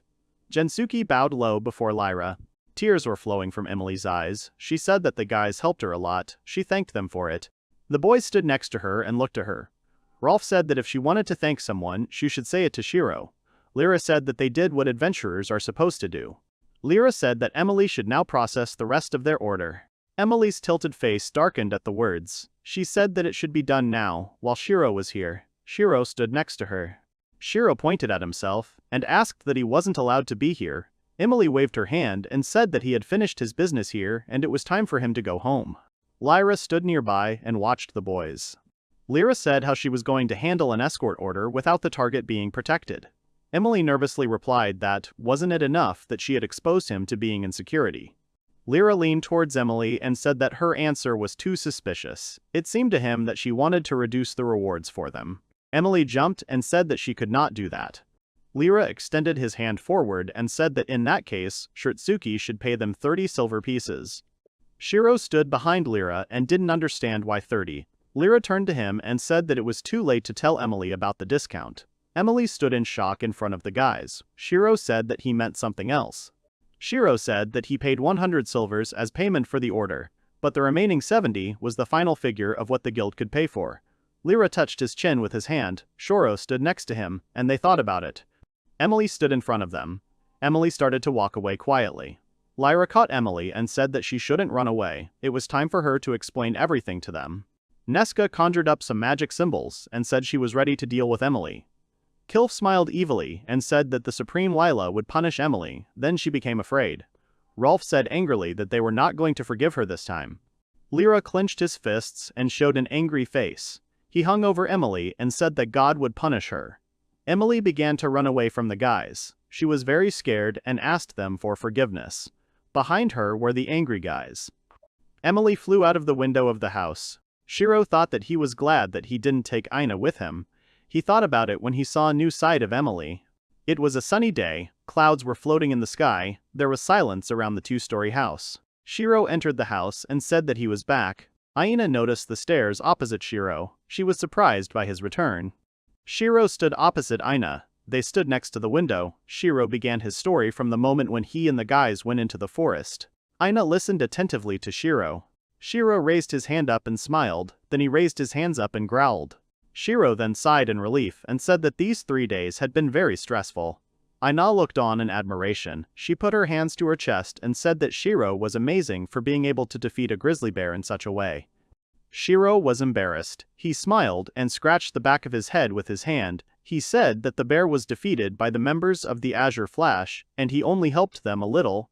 The delighted Aina replied that if Shiro had not been next to them, they would not have been able to defeat the bear. Someone knocked on the door of the house. The stranger was looking for Shiro. Shiro looked towards the door in surprise. Shiro opened the door and asked who Karen was and what she wanted. A girl with braided hair stood in front of him. The girl rushed forward. Shiro's face was pressed tightly to her chest. He was very surprised by this. The girl hugged Shiro, who didn't understand anything, with tears in her eyes. Shiro looked at the girl's chest, which was pressed against his face. He couldn't say anything, he only mumbled incoherently. The girl held Shiro's head near her stomach and said that she heard that Shiro had run into a grizzly bear. Was he okay? Her eyes were filled with tears. Karen continued to hold Shiro's head. She asked if Shiro's larynx was damaged. Aina stood next to him and began to scream in panic that Shiro couldn't breathe. Karen needed to let him go. Shiro raised his hand up and started touching his mice. He said that the girls need to calm down, as he was protected by the Azure Flash and he was completely fine. Aina stood behind Shiro and Karen in front of him and said that she was glad to hear that everything was fine. Karine started to smile and asked how the trip went, whether Shiro managed to learn anything new and useful. Shiro answered that yes, it did. Shiro spread his arms out to the side and said that if he managed to stock up on food in time, the people who came to check would be shocked. With a smile and a laugh, Karen said that Shiro shouldn't hide it. She brought her lips close to his ear. Shiro stood motionless as Karen spoke into his ear, saying that he had a storage skill, or that he owned an item like that. Shiro looked nervously at Karen and said that he did not understand what she was talking about. The house was surrounded by forest, there was no one on the street, Karen continued to say. That Shiro did not know how to lie, she had already met people who had this skill before him. 8-6. With a smile on her face, Karen continued to say that she immediately understood Shiro's skill. He smelled the same as the other people she met. Shiro swallowed nervously. Then he scratched the back of his head with his hand and said that Karen was right. He asked that it was all because of a woman's intuition, wasn't it? Karen looked at Shiro calmly and said that he was wrong, he just fell for her trick. She assumed that this was the case, since Shiro had stocked up on a huge number of matches. Shiro thought. Silence hung in the air. A sickle appeared between the boys. Then Jiri jumped nervously, and Karen began to smile. Karen put her hand on Shiro's shoulder and said that he should take note, though it wouldn't help him in trading. Shiro was a little confused. He said that he was outplayed. Next time and in the following times he will be careful. Karen asked with a smile what Shiro was planning to sell. Aina was standing nearby. She was also interested in knowing.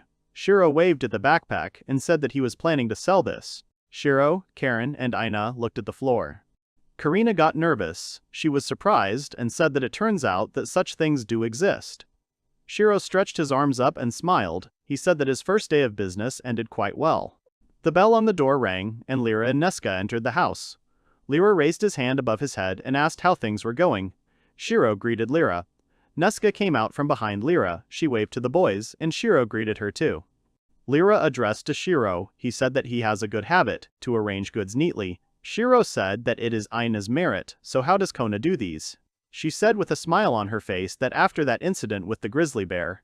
Lyra and Neska stood next to each other. Neska touched Lyra's hand. He looked in her direction. The guys started dating.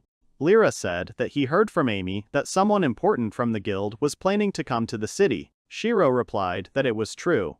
Lyra continued saying that everything was clear now. He just wanted the best guild to open a branch here. Shiro was surprised. He asked Lyra if there were other guilds. Lyra replied that of course there are, but many of them have a bad reputation. Lyra began to present various amulets with bones and said that there are such guilds as the Tridents of Argument, the Fang of the Devil Dragon, but the worst of them is. Lyra covers Nesk and says that the worst of them all is the Marauder's Labyrinth. Lyra looked towards Nesk. Aina was worried. Aina brought her hands to her body and said that she once heard the mayor talking about them. She talked about the Marauder's Labyrinth. Aina thought about it. The guys stood silently and looked at each other. Shiro asked worriedly, what could Karen know about the reputation of this guild? Lyra replied worriedly that he didn't know for sure, but he couldn't rule it out. The boys stood opposite each other. Lyra stretched out his hand in front and said that maybe the reputation of this guild is terrible only among adventurers and can only be in their area. Shiro answered that everything is possible. A small town with low houses. It wasn't the world with phones, something like that is normal here, but the Adventurers Guild with the worst reputation would head to this place. Karen sat at the table and wrote with a quill. Aina was holding a broom in her hands. She turned around and said that the chairman had been gone for a long time. Maybe he got lost. Shiro's hands were on the table. He lay down on them. His eyes were barely open, and he said that the chairman was definitely in no hurry, even from the neighboring city to walk to them. Shiro continued to say that Karen had been waiting for him at the entrance to the city since yesterday. Karen was frowning and pacing.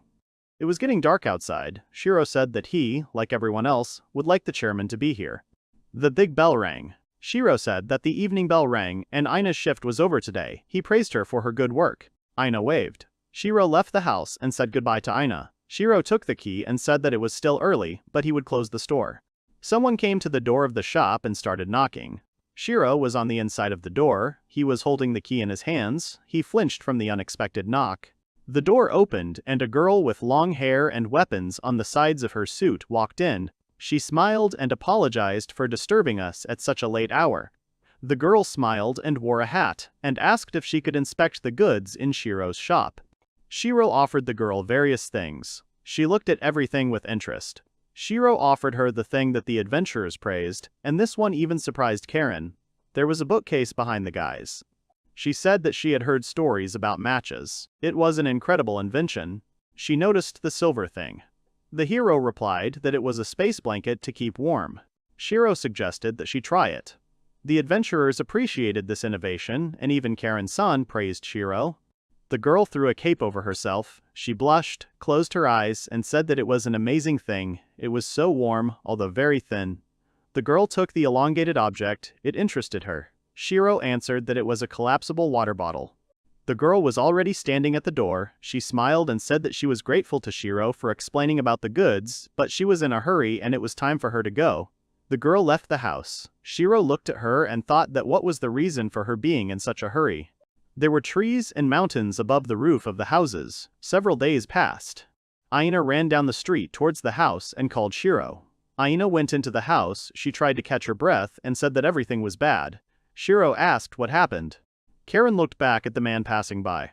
The man had a large round pendant around his neck and he turned to her and said that she was the mayor of the city. This man had not long arrived in the city. The boys ran holding hands. Aina told the plan they were trying to stick to. The boys were supposed to meet this man who came for a check. Then Karen would take him around the city and the market. Their plan changed. Ina said that Karen asked to bring Shiro to Emily's house as soon as possible. Karen also looked towards Shiro. She was very serious. There was a man standing next to her, his back turned. The mayor said that this is a rather grumpy person, and the hero should be as polite as possible. The young man replied that he is already used to rudeness, so he will not give in to provocations, regardless of the criticality of the situation. Karen introduced Shiro as the best merchant in town. Shiro said that he was incredibly happy to meet her. Ina said that she also worked in the store. The man's face was not visible, it was covered by a hat. She said that he expected a lot because he heard that Shiro was a skilled merchant. The man looked at Ain and Shiro and began to call them names. The man ran his finger across the table and said that the guild building was dirty. He thought that demi-humans knew how to clean houses. Emily's ears perked up. She was very angry at the man's words and shouted that she cleaned everything until it sparkled every day. The man laughed. Karen was standing in front of him. He said that Emily must have gotten it wrong. She was making a mess in the house, not cleaning. Karen began to get angry at the man's ugly behavior. The man continued. He said that half humans are incapable of working. It's a waste of time. A sinister grin appeared on Kilfa's face. Karen held an angry Emily and said that they should move on to a more important conversation. Would Gabustino like to look at the goods that Shiro was selling? A match lit up in front of Gabustino. He looked at it in surprise. He said that these were the same matches that everyone was talking about. Gabustino blew out the match and, looking at the smiling Karen, said that now everything was clear to him. The quality of the goods was good. Gabustino threw the match on the floor and sat down on a chair. Sprawled on the chair, he said that the labyrinth of marauders opens its branch at the guys. Karen was surprised by this news. The man said that they have several conditions. Gabustino stretched out his hand forward.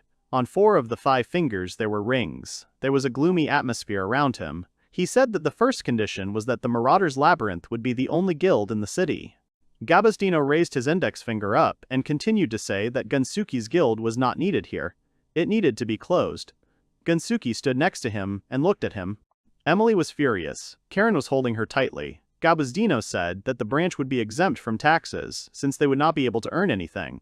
The guys would have to cover the costs of maintaining the building.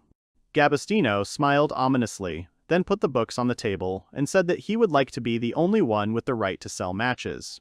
Shiro looked at him emotionlessly. He did not understand what Gabustino was talking about. Gabustino began to show strange hand gestures and said that Shiro was slow-witted for a merchant. Gabustino sweatily approached Shiro's face and said that now he and his guild will buy Shiro's matches. Shiro continued to look at the man with indifference. Karen came up behind him and said that Gabustino needed to wait. He turned to her and said that she shouldn't interrupt the conversation between him and Shiro. The man continued to insult Shiro. Karina said that Gabustino would help in the growth of her city, but to ask for the right to sell matches was too much. Gabustino replied that she did not understand anything, but he was ready to explain everything to her. Gabustino stood with a pointer. There was a map around him. He explained that the amount of goods for the road was limited from the border town. What could happen if he and his guild with many branches would buy up all the goods?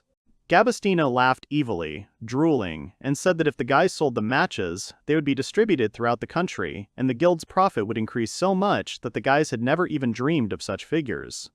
Shiro thought about it and said that the man's offer was tempting, but he would probably refuse since there was a limit on the number of matches he could sell. The man was shocked by Shiro's refusal. Karen sat down behind the man and said that if these were his demands, then Karen had to start the negotiations from the beginning. The man was stunned into silence. The man went berserk. He grabbed the balik and threw it towards Karen. He shouted that the guys didn't understand why he came to their remote town. He found only ungrateful people like them there. Lyra stood there, barely holding back. Shiro stood behind the man and said that in the western forest, Gabustino could find monsters, healing herbs, and many other things, so it was worth opening a branch of their guild. There were even adventurers who used the city as a base. The man turned to Shiro. He was surprised. He grabbed Shiro by the tie and laughed loudly. He pulled Shiro by the tie. Gabustino started shouting in Shiro's face that he insulted the city's residents, since they came to this city only because they couldn't get rich in the capital, and the guys can only justify the losers of this city since they are the same. Nesca was full of anger. Armed with her magic staff, next to her was Lyra. Lyra's face became angry. A dark aura appeared around him. The man continued to mock. He said that the value of this building they were in was negligible. Karen and Emily looked at the man angrily. Gabustino laughed and continued to say that if they opened a branch here, this miserable city could still prosper. Shiro continued to show no emotion. The man said that the future depended on Shiro's further actions. Shiro replied that he needed time to think. The woman said that the decision should not be made quickly. Gabustino's face took on a strange expression. He began to point at Ayen and said that if Shiro decided to cooperate with the guild, he was ready to hire someone better than Ayen. Ayen looked at the man with fear. Shiro was shocked by what he heard. Horror was reflected on Shiro's face. He did not understand what Gabustino meant. The man laughingly said that he could find a better candidate. The man called the city residents' names. A moment later, Shiro hits the man in the face with all his might, sending the man's hat flying off. The man falls to the floor, drooling as Shiro screams that Gabustino should never return to their city again, calling him worthless. Shiro looked ahead. He had a frightened look. He thought that the report had started. Shiro had already remembered this situation. He thought that it was the beginning of something bad. Shiro and Aina were standing next to each other. In front of them was the guild representative. Shiro had flashbacks to the day he quit his fourth job. There was another employee standing next to Shiro and an angry boss standing in front of them. The man in glasses and a suit was saying something, but Shiro didn't hear it. He was thinking about how at that time he was pissed off by his boss, who started picking on him, whom Shiro respected with all his heart. The countdown began from the number 3. Shiro saw the face of the guild representative. He saw in it a resemblance to his former boss. The representative called Ayin names. Then the number 2 appeared. Shiro stared at one point, the number 1 appeared, and it was as if something clicked in his head. The windows of the house appeared and Shiro shouted that the representative should not appear in this house. Shiro makes a furious punch. The guild representative flies away, he shouts something unintelligible, and Shiro calls him names in response. The guys stood and looked at Shiro. Emily had hearts in her eyes. Kilf, Neska, and Lyra smiled nervously. Karen came up to Shiro. She called him. Shiro answered that he hoped that this guy did not do anything indecent to Karen. Karen was surprised by Shiro's words. She answered negatively. Shiro continued to stand and look at Karen. Karen blushed and hugged her stomach and said that the guild representative had touched her after all. After Karen's words, Shiro became furious and looked away angrily. The guild representative Shiro was grabbed by the hair with his hand. A ring was on his index finger. The man was screaming from what was happening to him. Karen tried to calm Shiro down. She said that he should stop. Rolf was standing next to him. His face was frowning. The man was shouting nasty things at Shiro. Rolf shouted Shiro's name. Karen was standing next to him and was scared because it happened so suddenly. Shiro was dragging the man by his hair. Shiro looked at Rolf and Kiri. Rolf, with a calm expression on his face, offered to help Shiro. Shiro turned around completely. He agreed to help. Shiro climbed onto the table. Rolf was held on the shoulder of the man. Shiro recalled that he remembered well the time when he decided to quit. The man was upside down screaming and did not understand what they wanted to do to him. Shiro recalled the forbidden special move that brought the case to court in time, using it on his former boss. Shiro used his special free gift called a soldier. They landed on the floor with a thud, the man's head breaking the wooden boards that covered the floor. The man was sticking out of the floor upside down, twitching periodically. Shiro stood motionless, his head slightly lowered. Shiro said without raising her head that he was against bad actions, but if someone dared to say something bad about his friends, Aina looked at Shiro in surprise, her eyes watering, and Karen covered her mouth with her hands in embarrassment. Shiro approached the man sticking out of the floor and shouted furiously that he would not remain silent and listen to nasty things about his friends. Aina ran to Shiro. He was surprised by her action. Aina hugged Shiro and called him her brother. The guild representative jumped to his feet and screamed that Shiro could do something like that. The man's mouth grinned and foam started to flow. He said that Shiro wouldn't get away with it that easily. He would remember those words. Shiro hugged Aina. The representative continued to shout that he was the representative of the Labyrinth Marauders Guild. For what Shiro did to him, he and the entire city would pay. The man was furious. Karen approached the man and told him if she could consider his words as a provocation to war against her city. The man was frightened by the words he heard. Karen continued to say with a creepy grin that as the mayor of this city, she must inform Margrave Fasher, who rules these lands, about this. The man, foaming at the mouth, said that the boys had misunderstood everything. He wanted to say something completely different. If the boys gave him the primary right to the matches, then this incident would be forgotten. Before he could finish speaking, he was grabbed by the ear. Shiro grabbed the man by the ear and said menacingly that the man had poor hearing and that he should listen to them carefully and remember their words. Karen and the guards stood behind Shiro. He said that he had no intention of making a deal with him, and if adventurers like this man entered his shop, Shiro would throw them out without hesitation. The man crawled to the door in fear. Shiro shouted after him, asking if he understood everything. The man bowed, sitting by the door, and said that he would buy the matches for any price Shiro named. Shiro closed one eye and said that he intended to continue selling matches at retail. The man looked from Shiro to Karen. He said that in that case they had finished talking about matches. The man held his hand out in front of him and said angrily that they should discuss opening a branch in the city. Karen interrupted him, covering her eyes and saying that it seemed the representative had not realized that there would be no deal. Lyra stood nearby and began to laugh loudly. Karen and the man turned around at the laughter.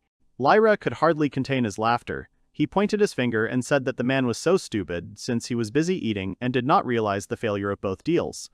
The man began to shout, so much so that drool flowed from his mouth. He said that Lyra should be silent since Lyra was just a poor excuse for an adventurer. After these words, Lyra grabs the man by the throat. He lifts him up and says that all the time Lyra sat quietly and did not say anything. Lyra wanted to know what the representative meant. Lyra held the man off the ground. Shiro extended his hand forward and said that a bad move was a no-go. Lyra responded that Shiro himself had just used that bad move on the representative. Lyra lets go of the man and gives him a kick. Then he said that there is no point in fighting him. The man should leave this place. Lyra shows her middle finger and says that the man should return to his beautiful capital. The man crawls towards the door. Lyra was angry. He said he couldn't calm down. Emily was standing next to him. She was also furious, and Rolf. The atmosphere around them was frightening. Karen said that they should forget about this guild representative, and that the guys shouldn't tarnish their reputation because of people like him. Shiro looked at Karen, and she looked back at him. There was a knock at the door. Lyra looked towards the door. Lyra went towards the door and began to stretch his hand. He said that this man does not learn anything. In that case, he should be taught a good lesson. Then Lyra opened the door and was surprised. There was a girl standing in front of him. The girl smiled and said that she was sorry for disturbing him. She came here as soon as she heard that the mayor was here. She bowed her head. Shiro looked at the girl in surprise and remembered how she had already come to his store and asked about matches. The girl came into the store. Karen came up to her and said that she was the mayor of this city. She was interested in who this girl was. The girl stood in front of all the guys, and then she said that her name was Mirage. She was the ambassador of the Fairies' Blessing Guild. Lyra whistled. He turned towards Shiro, but did not take his eyes off the girl and said that isn't this the largest guild in their country. Karen asked with a serious face what the girl wanted to discuss with her. The girl with a smile on her face said that it was an obvious question. The girl held a scroll in her hands and said with a smile that she came here to ask for permission for the Fairy Blessing Guild to open a branch in this city. Nay stood dressed in an unusual costume. On her head was a hat. On the sides of her waist on the belt were seen 2 swords. Nay stood in front of the guys. They looked at her with surprise and suspicion. Karen said that Nay wants to open a branch of the Fairy Blessing in their city. Emily stood next to Shiro and shouted suspiciously that it must be a trap. Karen looked towards Emily in surprise. Nee closed one eye, and at that very moment, ran up to Emily and took her hand. She said that Emily was also a representative of the guild, and there was something to talk about with her too. Nye approached Emily's face and said suspiciously that if this guild became their branch, Nye suddenly raised her hand and cheerfully said that Emily's salary would increase so much. Emily looked up at Nee's hand with her mouth open. She asked that the payment would increase so much. Nee closed her eyes and dropped her hand forward. She said that at least the payment would increase 5 times more than it is now. There was a stomping sound. Emily ran away from Naya.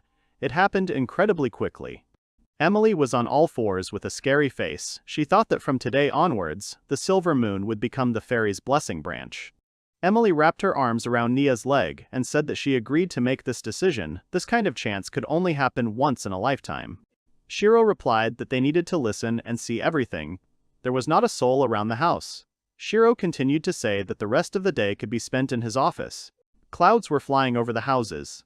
Cups of tea were on the table. Next to it was a chessboard, at which Karen, Nee, and Shiro were sitting. Shiro asked why Nee should open a branch in their city. Ni closed her eyes and said that the other day, a group of adventurers from the guild discovered a map of ancient magical civilizations and mysterious continents in a dungeon. Ni held the unfolded map in her hands. Then Ni sat back down at the table and said that it was strange that they hadn't been discovered earlier, but the guild considered it the great discovery of the century. Nia looked straight at the guys, and they listened carefully to her conversation. She said that the most important thing from this map is right here, where the guys are. Ni hit the table on which the map lay, and said seriously that to the great forest to the east of Ninrik, she realized that the kingdom of ancient civilizations, temples, labyrinths, and many other creatures in great numbers. Karen jumped up, her eyes sparkling, and said that it was definitely true and what it could mean. Ni pointed her finger at the map with the figures of armed monsters. She said that the reason why the labyrinth marauders wanted to open a branch here was because they wanted to monopolize the traces, the possession of information. Ni dropped one of the figurines and laughing she said that as usual, they were denied funding. She moved the fairy figurine and said that they decided to channel the power and strike at the capture of the noble trace. Ni's mouth dropped open, and she raised her hand as she continued to say that they had determined that Ninrich would be the perfect base to take over. Shiro looked at Ni in surprise. She looked at the figurine with ears and a spear and said that in the city there is only one guild, Silver Moon. A figurine with a spear and a fairy stood on the map. Ni said that if they became a branch, there would be no need to build a new house for the guild, and they could start working on it right away. Ni said that there was another reason. The existence of Shiro's shop in the city. Shiro was surprised by her words. Ni smiled and closed her eyes. Ni remembered going to the store and said that all the goods in the store were wonderful. She was sure that it could help adventurers. Ni rose from her chair and said that the guys should consider placing her guild in their city. Karen thought about it and with a serious face said what conditions the guild plans to put forward for placing them in the city. Ni was surprised by what Karen said. She leaned towards the guys, Shiro smiled, and Karen nervously closed her eyes. The guys told about the man from the Marauders Guild. Ni put the cup on the table and shouted that it was impudence, that is, she can not only create a branch, but also make demands. Shiro and Karen stared at Ni. Shiro smiled, and Karen crossed her arms as they talked about the horrible behavior of the man who called them names. Ni said that now she understood what the guys were talking about. She went to the sofa where the guys were sitting. She said that the guys can be sure that if they agree to open a branch, then there will be no need to build a guild house. Ni approached Karen and said that she would like to ask for labor to build a hostel where adventurers would live and secure the land for them, for a fee. Karen touched her chin with her hand, then extended her hand to Ni and said that they had agreed. Ni beamed with joy. She grabbed Karen's hand and expressed her gratitude for her agreement.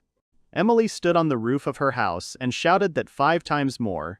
Thus, Silver Moon became a branch of the Blessing of the Fairies, the #1 guild in the country.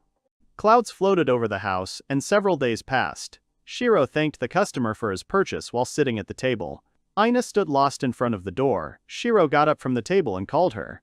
Shiro pointed to the side and said that Aina should hand him a large pack of matches.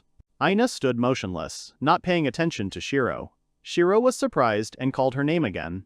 Shiro came close. He leaned towards Aina and called her. She woke up and with a smile on her face asked Shiro if he needed a broom. Shiro said that he needed big matches. Aina went to get them. She was standing at the table in front of the shelves with goods. Shiro asked her to clean up the store. Shiro asked Aina in surprise that everything was okay with her. Lately she often had her head in the clouds. She responded and said that everything was fine. Shiro was counting coins and decided to talk to Aina about the situation. Shiro was stretching on his chair. Aina called him. He turned to her. Aina was dejected. She hung her head and did not know how to tell him. She clenched her fist. Her heart was beating wildly. Shiro waited for Aina to ask a question. She screamed and fell to her knees, with such force that the coins began to fall. Shiro jumped up from his chair. Aina had tears in her eyes and was on all fours. Then she covered her face with her hand and said that Shiro could lend her some money. The coins were scattered on the floor. Shiro was sitting next to Aina. He smiled and said how much money she needed to give. She apologized through tears. Aina cried, wiped her tears with her hand, and said that she did not want to cause trouble for Shiro. Shiro looked at her and started stroking her head. He said that everything was okay. She didn't need to think about it. Shiro stood crouched and stroked Aina's head. He said that she had better gather courage and bravery. She pressed her hands to herself in embarrassment. Aina continued to cry while Shiro stroked her head. Shiro looked at her and said that he could assume that something had happened to Era's mother. Aina raised her head in surprise. There was a door behind Shiro. He said that Aina could tell him everything. He would help. Lyra and Kilfa came into the store. He offered Shiro to have dinner together. Shiro turned around. Lyra was surprised to see Aina crying. Lyra asked if he had disturbed the guys. Karen burst into the store. She said that she wanted to know Shiro's opinion on the development of the city, but she felt that now was not the time for such a conversation. Lyra turned to the exit and said that she would return later. Shiro leaned over to Aina and said that the guys had offered their options. He was interested in what Aina wanted. She rubbed her face with her hand and said that it was okay, the guys could stay. The guys were standing next to her. Shiro turned around and said that it would be better if they also listened to what happened and tried to solve the problem.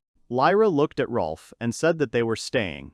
Karen said that she also wanted to help Aina. Aina covered her face with her hand. Shiro looked at her and said that he wanted to be her support and listen to her. Aina rubbed her eyes with her hand. The guys were standing in front of her. She started saying that her mother was sick. Meanwhile, in another part of the city, in a room with an open window, a woman was sitting on a bed and crying. A bouquet of flowers stood on the windowsill of the open window. One petal had fallen. Aina remembered how she lived with her parents. If they were at the dinner table, another chair was occupied by Aina's toy. Everyone laughed and were happy, until one moment. The city where Aina and her family lived burned down during the war. Behind the high walls of the city, soldiers stood with spears, while inside the houses were burning. Mom hugged Ain. She could not stop looking at the remains of their once burnt house and her favorite toys. Aina's dad was crawling around the grieving house looking for something. He found her favorite bear and gave it to her. She took it with tears of joy. Dad, with a smile on his face, stroked Ain's head, turned around and left. He said that he would be back soon. Mom hugged Ain and they watched their father leave. Father was taken into the soldiers, as it was everyone's duty. Mom comes into the tent. Aina was sitting, covering her ears with her hands. When she was 6 years old, her mother suggested moving to another city. Aina refused, because if they move, Dad won't be able to find them. Aina's mother stood and looked at her, with a backpack on her back. The next moment, Aina's mother was having lunch. A teddy bear was lying next to her. Aina's mother didn't say anything, she just hugged her and started crying. Aina holds her mother's hand. After some time they left the city. Passing many cities they arrived in Ninrich. Aina and her mother continued walking. Aina looked at everything with curiosity, and her mother smiled. Aina asked her mother why she chose this city. She answered that there was no war there and she did not want to lose another loved one. Living far from the city was hard. Ain's mother had to work a lot, sometimes go hungry, to feed Ain. After some time, Fina's mother fell ill. She was lying in bed. Fina was next to her. Mom apologized to Aina for her illness. Aina held a toy bear in her hands and cried. She blamed herself for her mother's illness and cried alone. Aina held the toy bear in her hands and decided that she needed to grow up and be strong. She put the toy in a drawer, then began to preen it in the mirror. For a few copper coins, she received permission to trade at the market, and she stood from morning until evening and sold flowers. One day, she saw Shiro on the street of the city. He was carrying a large backpack. Aina called Shiro, and he turned around. They stood opposite each other. Shiro smiled and scratched his head with his hand. He not only bought the flower from Ain, but also accepted it. The boys said goodbye. Aina was jumping for joy. Aina came to the house and sat down on her knees in front of it, and began to thank the gods for everything. Aina held a bag of money in her hands. It was her first salary, which amounted to 10 silver coins. She ran through the market and had already decided in advance how to spend it. She met an adventurer. He said that this potion cures all diseases. Aina gave her mother this potion to drink. Aina lied to her mother. She said that the potion was given to her by Shiro, but in fact, this adventurer took all the property. The potion stood half empty on the table. Mom drank the potion, but nothing changed. She continued to be ill. Aina's eyes darkened. She thought about her next steps. She realized that she needed a lot of money. Shiro's shop. She realized that if she had a lot of money, she could transfer her mother to the city hospital. They should help her there. Aina clenched her fists and thought that God might hate her, but he had to save her mother. Shiro was sitting on a chair. Aina called him. She stood next to Shiro. He was sitting at the table and counting coins, and shouted that she wanted to borrow some money from him. Aina expected hatred and self-reproach, but Shiro stroked her head, which surprised her greatly. Shiro looked at Aina and smiled. From Fitz, she blushed, she bowed her head forward and cried. Aina was crying loudly. Shiro was standing in front of her. She thought that Shiro simply stroked her head in response to her request. Aina stood in front of the boys. There was a window behind her. Shiro looked at her. He said, "This is how Aina's mother is." Aina stood with her head down. Lyra hits the wall with all his might. He shouted in rage that they need to find the person who sold the potion to Aina. Shiro looked at the angry Lyra. Lyra waved his arms and shouted that if he found that person, he would hit him many times. Nesca stood next to him and told Lyra that he needed to stop smashing everything. Rolf leaned over to Aina and said that in his opinion, the potion that the stranger gave Aina was not real. Aina looked at Rolf in surprise. Rolf continued to say that healing potions exist, but they only heal external wounds, or can displace poison that has entered the body. Rhodey still stood in front of Annie. He said that there was no potion that could cure the disease. Aino continued that the stranger said that she only had to drink the potion and her mother would immediately recover. Rolf insisted that, to his regret, Aina had been deceived by that man. Aina, without thinking twice, said that she had fallen for the stranger's cesspool. Aina got angry and tears appeared in her eyes. She was ready to cry. Shiro stood Radom and watched what was happening. Lyra kicked the table with all his might. It flew into the eye. Shards flew in different directions. Lyra turned to Rolf and said that he was taking the order to find that merchant. Nesca and Kilfa gathered with Lyra. Evil Lyra went to look for the criminal. Kilf and Nesca went to spare him. Shiro and the others decided to visit Aina's mother. Shiro and the others walked along the road. Shiro remembered Aina's words when she told him about her mother's illness. She was rotting alive. Aina said that she learned about the disease from her grandfather at the drugstore. Karen replied that, as she had suspected, Aina's mother was indeed suffering. Shiro walked up the stairs and called Rolf to follow him. Together, they walked up the stairs, and Shiro whispered to Rolf what this illness meant.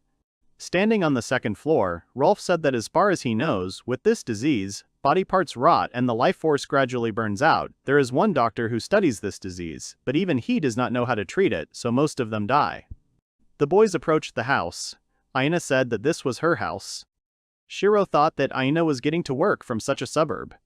Karen stood silently. Aina sighed heavily.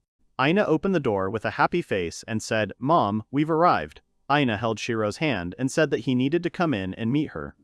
The woman looked very much like Aina. She was lying on the bed covered with a blanket. She said her name was Stella. She was grateful to the guys for taking care of her daughter.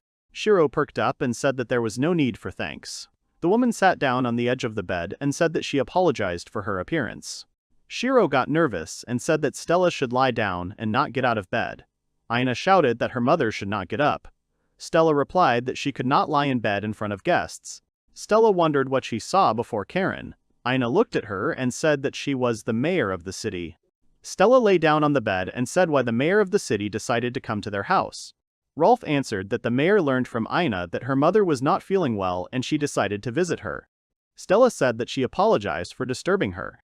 Karen interrupted Stella and said that she should apologize to Stella since the mayor of the city should take care of her residents. Stella lay in bed and said with a smile on her face that she was very grateful that the guys decided to visit her. Karen smiled back at her. Stella sat up from her bed and asked Aina that when she managed to become friends with the mayor and didn't even tell her mother about it. Aina cheerfully answered that she now has many friends, Shiro, Mayor, and Rolf. The guys stood and smiled behind Aina.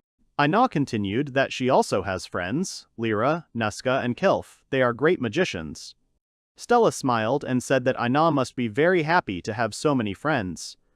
Aina was all beaming with joy and said that she was very happy about this. Stella was leaving. Aina leaned on the bed and said that Mom had eaten. Shiro made a delicious soup. Stella's face changed and she said that she was asking Aina for forgiveness because she couldn't cook for her. Aina replied that it was okay, she liked cooking herself. Aina walked away from her mother and said that she went to get water from the river. Rolf offered to help Aina. Stella sat on the bed and smiled. Stella turned away and thought. Then she turned around and told the mayor that she was sorry, but could she leave her and Shiro alone? She wanted to talk to him in person. Shiro and Stella were left alone. Shiro said what exactly Stella wanted to discuss with him. She said that she wanted to entrust Aina to him. Meanwhile, a cheerful Aina went with Rolf to get water. Stella sat on the bed and looked at Shiro. She said that after her death, could he look after her daughter? And when the mayor left the house, standing at the door, Stella asked Shiro to look after Aina after her death. The guy froze, looking at the woman who apologized to him for suddenly asking about it, but Stella had practically no time left. And then she clarified whether Shiro knew about her illness. The boy agreed with the woman. She asked if Ina cried while she was talking about her, and Shiro agreed again, remembering that moment. The woman sighed in annoyance. She thought so. Stella saw how her daughter tried her best to help, and as her mother, it was very painful for her to watch Ina's efforts, but the saddest thing was that the girl forced herself to smile in front of her mother so that Stella would not worry. Mom remembered that her daughter had changed a little recently. The girl began to smile like before, with all her heart, so Stella asked her daughter only once, "Why was the girl so cheerful lately?" Then the girl smiled happily, saying that she had just met a kind little brother. Stella smiled, saying that she now understood the reason for her daughter's joy.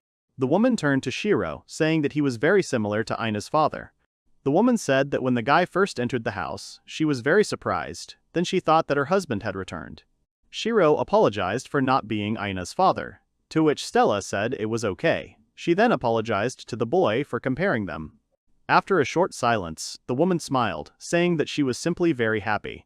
Stella said that thanks to the guy, she remembered the face of her lover, which she had already begun to forget. She smiled, saying that now when she meets him, she will immediately recognize Ina's father. Shiro was a little confused, asking what Stella meant by meet. Stella understood that her body would soon turn to dust. The woman lowered her trembling legs to the floor and then got up from the bed, saying that her request might be impolite. She asked to look after her daughter. She was a crybaby, but the mother was very worried and tears were running down her cheeks. The woman tried to take a step, but her legs couldn't hold her body, causing her to fall. Shiro asked her to be careful, and then caught Stella. Shiro blushed embarrassedly and froze, as did Stella. Then the guy asked if the woman was okay, to which she answered yes. The guy laid the girl back on the bed, thinking. Then Shiro turned to Ina's mother, and after a little hesitation, asked if he could touch her legs. Stella screamed in embarrassment, blushing deeply, and then lowered her legs to the floor, apologizing for her behavior. The girl didn't know what the guy was going to do, so she closed her eyes tightly. But when she didn't feel anything, she carefully looked at Shiro. The guy looked at the leg carefully, realizing that everything was as he thought. Stella didn't understand what was there, and then assumed that her legs were to his taste. The guy quickly said that this was not the case at all, and then added, looking at the girl, that he simply had a feeling that he knew the cause and the cure for her illness. Stella didn't believe what the boy said. Then Shiro said that his uncle, like Stella, was seriously ill, but now he was better. Stella looked at the guy with hope, who told her that he knew how to cure Ina's mother. The girl looked at the guy with hope. Did he really know how to cure her from the disease? Stella clenched her trembling hands into fists, and then she said that she did not want to die now. Tears were running down her cheeks. The girl grabbed the guy's hand, saying that she could not leave her little daughter alone. Shiro smiled encouragingly and assured the girl that everything would be fine and she would not die. He wanted to promise that Stella and Ina would live a long and happy life. But the mayor suddenly entered the house, asking if they had finished speaking. The girl followed her, saying that they had returned, and Rolf followed Ayana. Before the three of them could finish their sentences, they stared at Shiro and Stella in surprise. They looked closely at their clasped hands, then at Stella's legs and her tear-stained eyes. The mayor and Rolf looked at the boy in amazement. Shiro turned around to look at his friends in fear, wondering how he could justify himself now. It was difficult for Shiro to make such a proposal when Karen and Rolf were looking at him menacingly, threatening him with their weapons. Ina approached her crying mother, asking if she was okay. Shiro hoped that Stella hadn't misunderstood him. He was scared to even imagine it. After a while, Shiro began to explain that this disease developed throughout his life. Then he said that in the place where he was born, it was called avitaminosis. Everyone looked at the board with interest. Shiro said that avitaminosis was a disease that occurs from malnutrition. Also on the board, in addition to the name of the disease and the cause, were written symptoms such as headache, increased fatigue, unsteadiness when walking, nausea, general weakness, numbness of the limbs. Shiro knew it was a terrible disease that made the limbs fail, but it was very easy to cure. The guy said that Stella needed to get enough vitamins that her body lacked.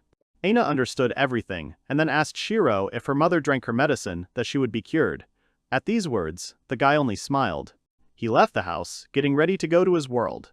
He entered his granny's room, remembering her words that if someone gets into trouble, he should help him. Then he snapped his fingers, thinking about what he needed to buy. He used the skill, equal exchange again. After some time, he returned to the other world, bringing the necessary medicines with him. Arriving at Ina's mother's house, Shiro put a jar of pills on the table. He knew that the pills might look a little inedible. While Rolf and Karen were examining the pills, Shiro assured Stella that this medicine would cure her avitaminosis. Ina's mother thought about it and then said that the medicine was too expensive, but Shiro only told the girl not to worry about it. And when Stella wanted to object, Shiro said that they could return the money later. He looked at the girl, saying that as long as Ina smiled. After all, when he moved to this city, Ina was the one who helped him settle in. Then he said that now it was his turn to help. The boy asked Stella to drink all the medicine. The girl who was sitting in front of him with tears in her eyes called the boy and squeezed his hand, saying that she understood him. And then the bells rang. A month had passed since that day. The leaves of the trees were scattered in the wind in different directions when Shiro and Ina came to Stella again. Stella greeted her daughter standing on her feet. Ina asked her mother if she could stand on her feet and if she was feeling better. The girl agreed, saying that she was already feeling better, so it was not so difficult for her to stand.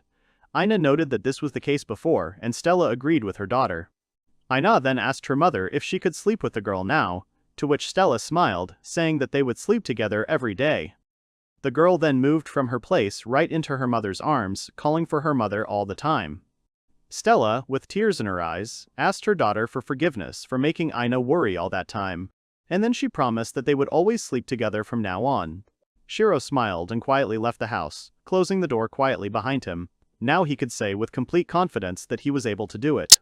Sitting on the balcony and admiring the sunset, the guy sipped his drink, thinking that now his good days would begin, noting that this was the first good day.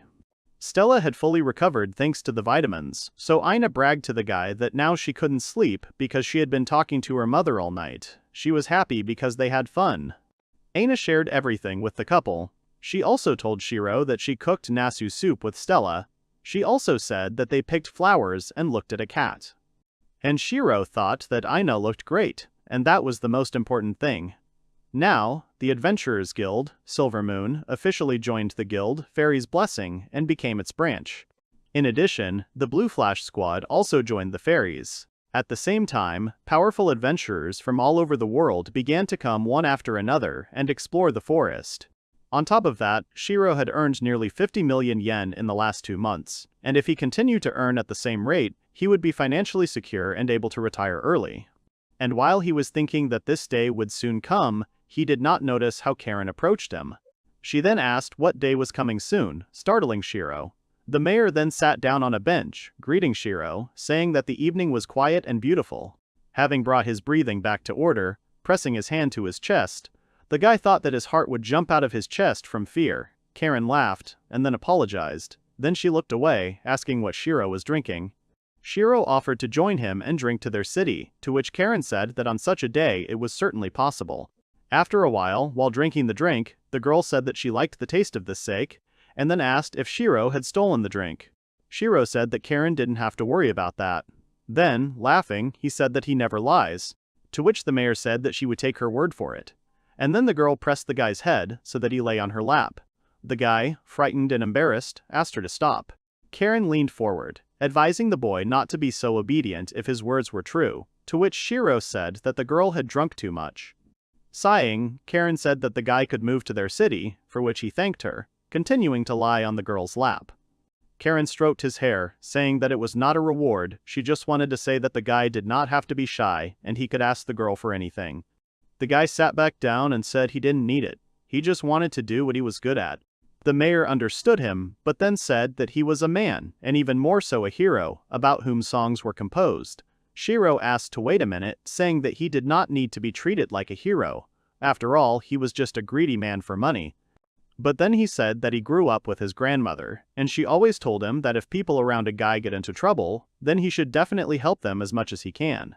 And then they will definitely help him if he gets into trouble. While listening to the story about Shiro's grandmother, Karen asked what his wonderful grandmother's name was.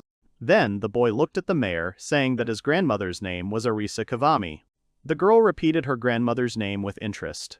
And then she grabbed the guy, asking if he was the grandson of that immortal witch, Arisu. The guy didn't understand what the girl was talking about, and what his granny had to do with it. Then Karen said that he probably didn't know that there were almost no foreigners on their continent, and few people had met the witch in person. Shiro asked the girl to wait a little, but she went on to say that Karen first met the witch Arisa at a harvest festival. she suddenly appeared in town, drinking sake and dancing. Shiro didn't understand, because it was impossible, his grandmother had disappeared 7 years ago. But Karen said that she remembered the previous year well. Then the immortal witch Arisu showed the girl the legendary sword of Mel Gibson's demon, which was made from pieces of stars.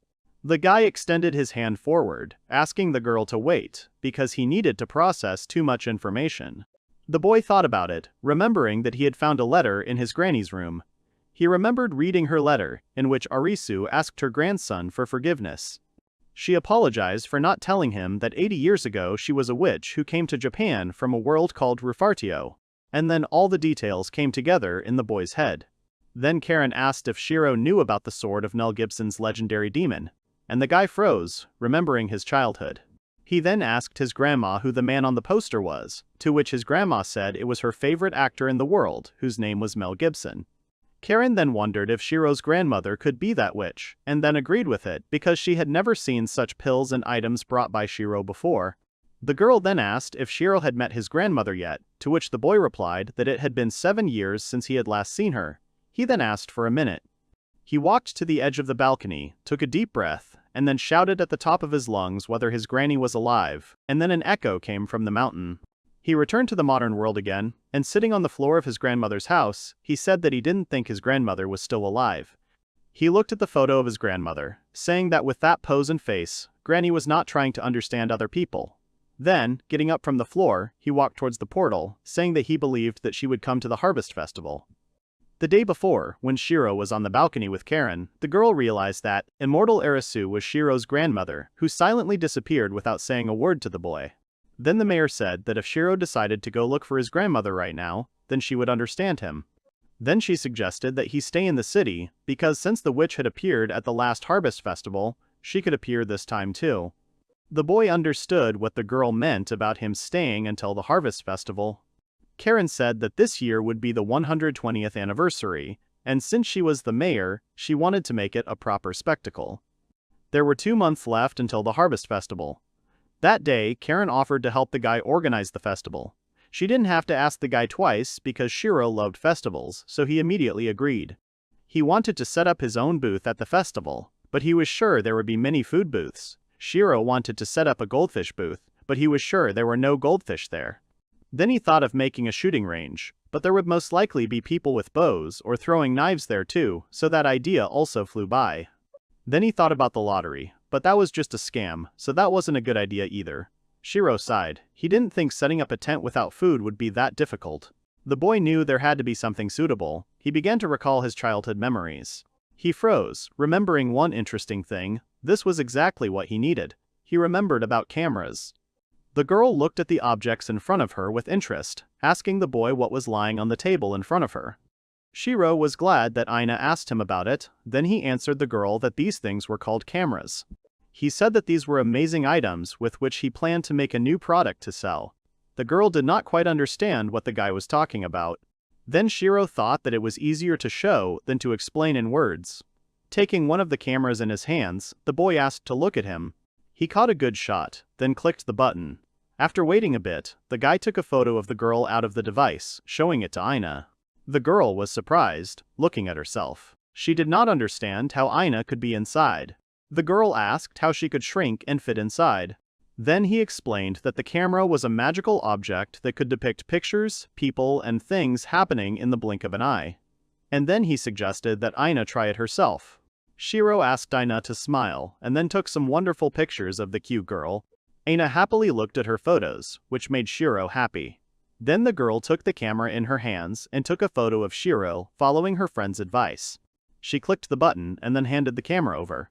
Aina wondered if she had succeeded, to which Shiro, looking at the girl's work, said that everything had turned out great. Then Aina suggested to the guy to make more cards with Shiro, to which the guy agreed, and began to pose as a model.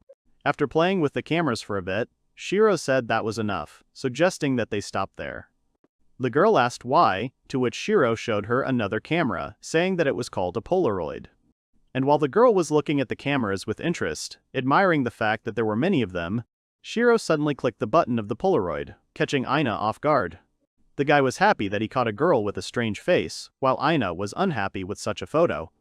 But then the girl called the guy, and Shiro also unexpectedly took a picture of him, happy that she was able to catch him too. The guy laughed, realizing that the girl wanted to take revenge on him. He looked at the photo and froze because, in the photo, he looked like his grandma. His face was exactly like his grandma's in that photo, comparing it all to a haiku. After some time, Shiro took Aina home, where the girl's mother was already waiting for her. Stella thanked the guy for looking after the girl this time. Then Shiro asked how they liked the new house, noting that the girl was tired from moving. Stella admitted her tiredness and then thanked the guy while her daughter hugged her tightly.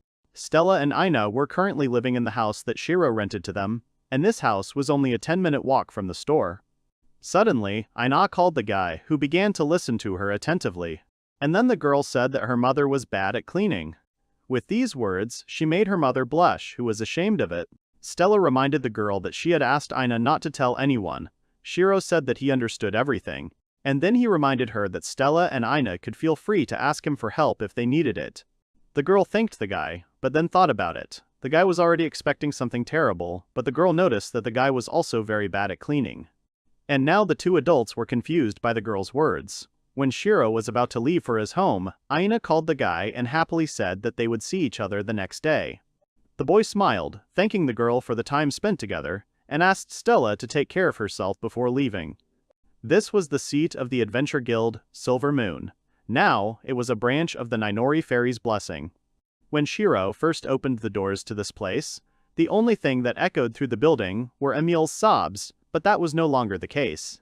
The voices of adventurers were heard in this place. Some of them had finished exploring in the northeast, but had not found any ore. Others said they had returned from exploring the southeast. They had gathered information about the monsters they had encountered. Other adventurers had found a river where they had found a good campsite if they traveled east for 3 days. The days of Shiro's crisis seemed so far away now. In just 2 months, the guild had become the busiest in the Guillermo kingdom. Emil offered to buy materials from her, when suddenly she noticed Shiro, and then called him. The guy was a little surprised to see the girl. She asked why he would come at such a time, and then smiled. The girl then leaned closer to the guy, pointing her finger at his shoulder, suggesting that he had come to see her, and then asked if he wanted to give her an expensive gift. But the guy denied it, saying that he came because he promised to have dinner with everyone at the Blue Flash. The girl began to imagine how she would live with a guy in a high-class castle, ride in a carriage, and lie on high-class dragons, throwing money from the sky. Then she said that she was completely ready to become a wife at any moment. If Shiro promises that Emil will live in luxury.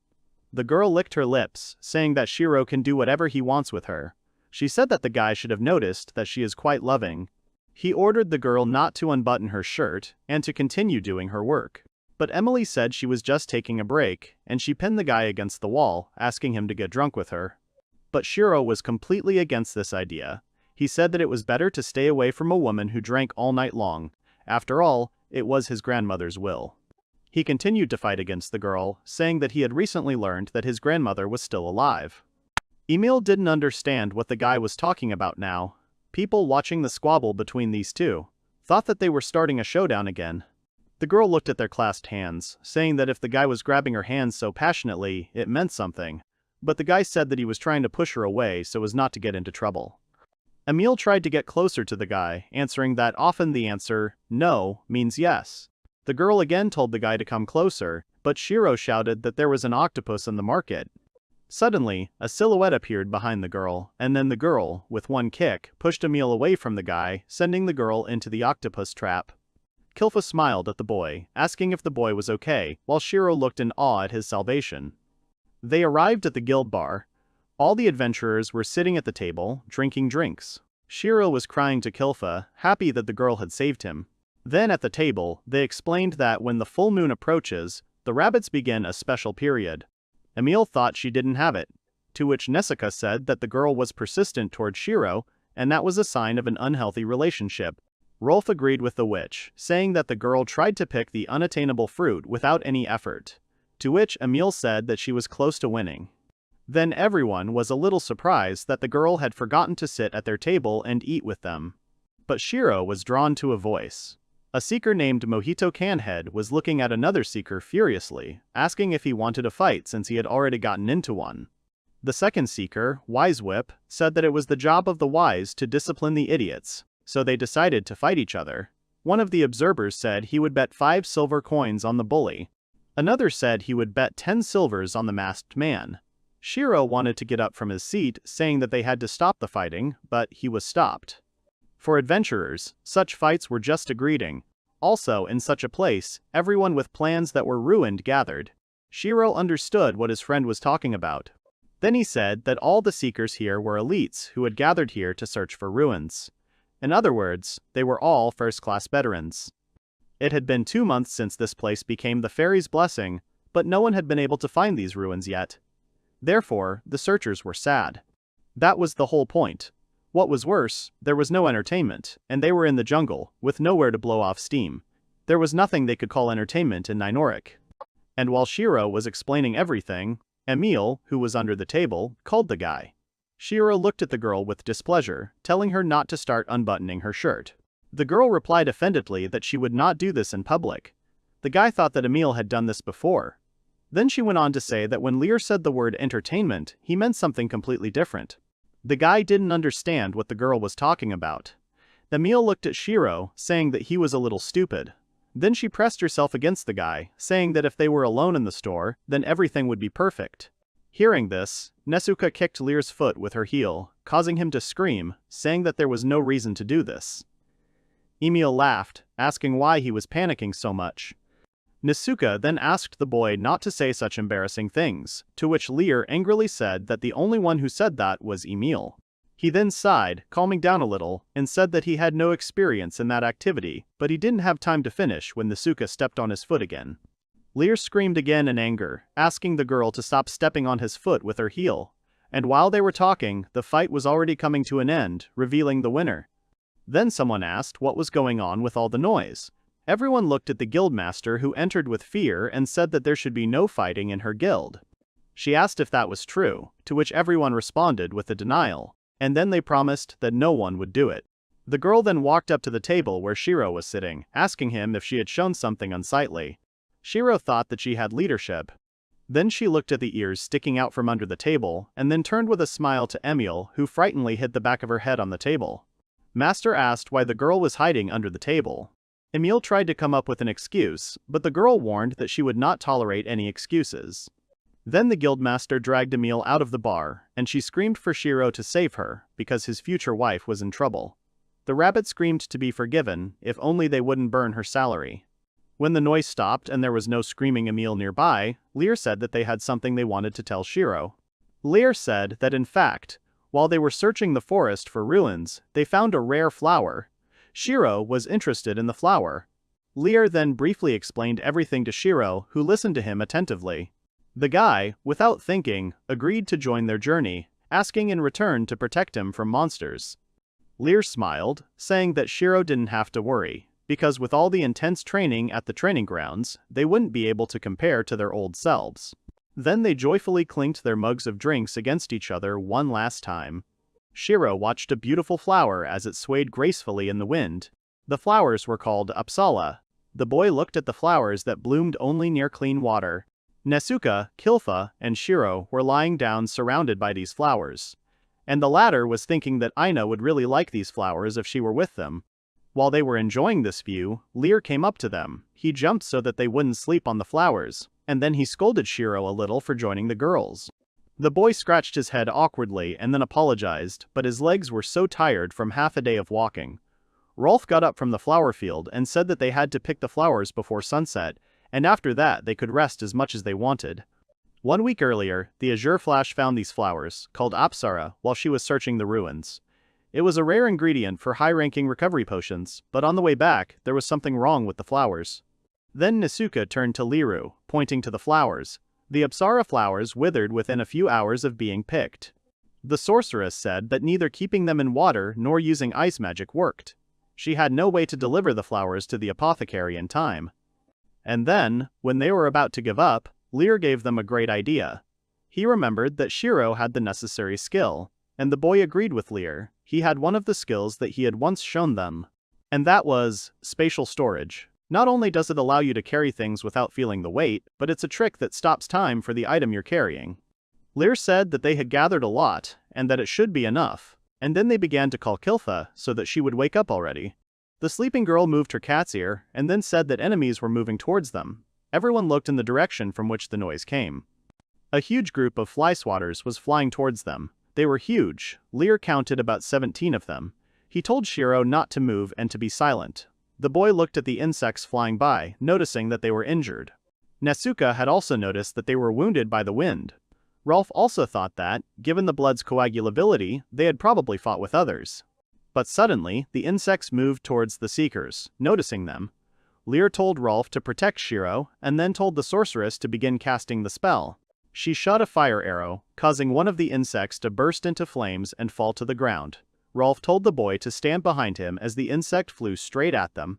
But Kilfa threw her sword towards the enemy, but the weapon bounced off the insect. All the attackers flew towards Kilfa. The cat girl called Neska and she used a fireball, causing the insects to catch fire again as they fell down. Shiro realized that the insects were vulnerable to fire. He then ran to the side, taking out a canister from his pocket. Rolf shouted after Shiro, but he thought that the bear spray wouldn't work on the fly swatters. He told the seeker that it was okay, and then lit the lighter as well. He held the flame to the spray, pressing the spray button. And after he got an improvised flamethrower that started burning insects. Ralph was surprised, asking if Shiro was a sorcerer, to which the guy said, the seeker should act. He understood and then struck the insect with his weapon, causing it to fall. Lear encouraged everyone and told them to continue in the same spirit. They continued to fight. They had 6 fly swatter bugs left to destroy. Shiro watched his friends, noticing that they had become stronger after training. Suddenly, someone shouted to be careful. Now the insects started to attack Neska. Shiro wanted to use his improvised flamethrower. It wasn't very good, because the enemies were too close to the girl, and Shiro couldn't use it without hitting Neska. The guy got angry. And seeing that the girl was no longer able to cope with the insect attack, he ran to Neska, pushing the girl away, and then told her to be on guard. And now the insects were chasing Shiro. Everyone screamed the boy's name in fear, as an insect attacked the boy's back, preparing to attack the boy. The beetle grabbed the boy in its paws, trying to bite him. Then Lear told the boy to run to the river and jump in. And as soon as he jumped into the water, the enemy let go of him. But the guy started to drown. He started to fall to the bottom. Neska began to read the spell, trying to save the drowning boy. And then Shiro's hand appeared above the water again.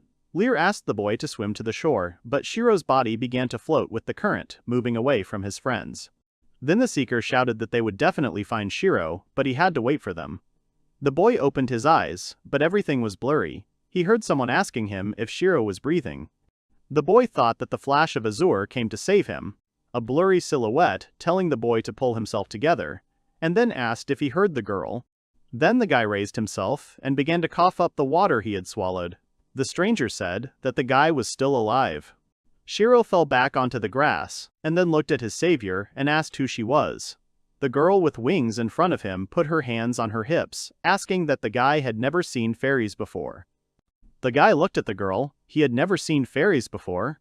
He carefully examined his new acquaintance. But the girl did not like it, and told the guy not to look at her like that, because she was embarrassed. The guy immediately apologized. Then the fairy noticed that the boy should have said something while he was admiring her. But the boy did not understand what he should have said. So the guy raised his hand in a friendly manner and said that it was nice to meet him, but the fairy replied that those were not the right words. Then she asked the boy who he thought pulled him ashore, because if she hadn't saved him, Shiro would have become fish food. And then the boy nervously thanked the fairy.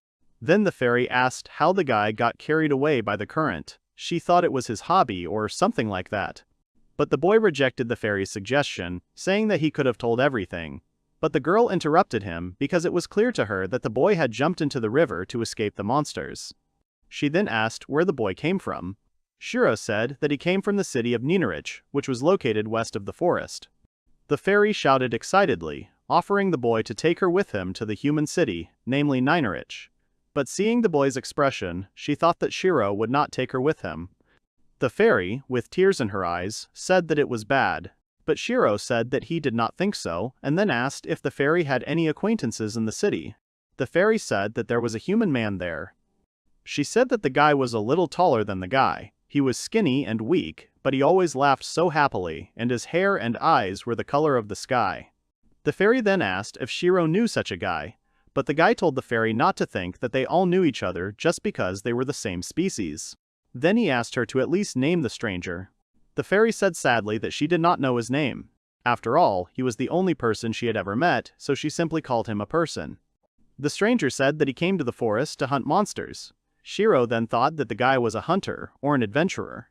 Then the boy crouched down to be at the fairy's level and said that the meeting in the forest sounded romantic. He was sure that they were lovers. But upon hearing the man's words, the fairy got angry and hit him on the head. Sitting on Shiro's head, the fairy said that a human and a fairy could never become lovers, they were just friends or something like that. She tried to find the words to describe it more accurately, and Shiro assumed that they were best friends, and the fairy agreed with the guy's words. Shiro smiled, noticing that the fairy was familiar with this forest, and the girl said that she was born and raised in this forest of Guinea. Then the guy offered to take her with him to the city, and in exchange, the fairy would lead him to a trapped part of the forest. Upon hearing Shiro's proposal, the fairy was happy that he would take her with him to Ninorich. The fairy said that the boy could count on her, and also said that she would protect him. Then she asked the guy to evaluate her magical skills, and then she took, and with the help of the wind speed, cut down several trees. The guy looked at what the little fairy had done in fear, impressed by her skills. He said that the fairy had overdone it a bit, to which the fairy replied that she had poor control over her magical power, but she assured him that everything would be fine as long as she was strong. She then revealed that recently, fly beetles had tried to catch her, so she had to blow them away. And then the boy remembered the wounds on the monsters' bodies, realizing that it was the fairy who had wounded them. Then, saying that they had agreed, the boy introduced himself to the fairy, adding that it was nice to meet her. The fairy placed her small hands on the boy's little finger, saying that her name was Patty Falulu. And then after they got acquainted, she said that since she was the guide, the boy should call her the leader. Then after thinking for a bit, she suggested calling her boss. Then the fairy said that Shiro should call her boss. The guy agreed, calling her boss. To which the fairy laughed, because she liked how it sounded, and asked Shiro to call her that again. And the guy called her that again, which made the fairy squeal with joy. Then the guy said that if the fairy wanted, he could act like a suck-up. The girl did not like this change of speech, to which Shiro said that he would speak as a faithful minion of the fairy. But the fairy forbade the guy to fawn on her. Then he asked how about acting like a gangster, but Patty said that was also forbidden. Shiro agreed, saying that he, her slave, Shiro Amada, would serve faithfully as his savior. Then Patty asked the boy to stop talking like that, because she didn't like it. While they were walking, it was already night, and the moon was shining in the sky. Sitting by the fire and warming herself, the fairy asked if the boy wanted to go home, or rather to his friends. The guy lit the stick with the fire and agreed, because they were friends, and he thought that they were probably even looking for him now. Patty said she understood the boy, and then there was silence. Suddenly, the fairy said she decided to help the boy find his friends. The boy couldn't believe the words. The fairy said that she was his boss. Then she asked if the boy was hungry. Because he was her ward, she said that she would give him something special. The boy looked at the fairy in surprise. She worriedly asked the guy what had happened, but Shiro only looked at her in amazement. After all, she also had a spatial storage. The fairy used magic, took out an apple from there, and then bit into it. Patty, chewing the fruit, looked at the guy, asking if he saw the spatial storage for the first time. Shiro thought that the fairy girl had the same ability as him. Then Patty said that all fairies had this ability. While continuing to eat the apple, Patty said that the storage was not at all rare, and then she took out the honey prepared by the fairy herself, saying that the drink would warm the guy. The guy took a sip, tasting it. He said admiringly that the drink was delicious. The fairy laughed, saying that Shiro could drink as much as he wanted. Then Patty said seriously that she would keep watch that night, so she told Shiro to go to bed as soon as he finished drinking. Shiro smiled at the fairy with a blush and then thanked her. The next morning, Patty began to explain to the boy that there were many other races in the forest besides fairies. She began to list all the goblins, orcs, terrible ogres, and many others, while the boy suffered from fatigue. Then the fairy pointed towards where the elf village was. Then she wanted to tell about the incident when she approached their barrier. But the boy interrupted the girl, asking if they could stop for a while. The fairy said that they could stop, but only for a while. Having made a halt, the fairy began to tell about the flower Babuna, whose nectar had a strange taste. Once she confused it with another flower. Shiro listened to the fairy's stories, thinking that Patty knew so many things, and the boy was sure that the adventurers did not know as much as the fairy did. The The guy assumed that there was a country called Jagina in this place, even before the fairy herself was born. This country disappeared long ago, and now this place is called the Jagina Forest. Shiro then asked that this country existed during the time of the ancient magical civilization, to which Patty replied that she did not know, since it was before she was born. Suddenly, the fairy felt something coming towards them, and then she flew to hide behind a tree, then ordered Shiro to hide as well. At this time, the friends were already looking for the missing Shiro.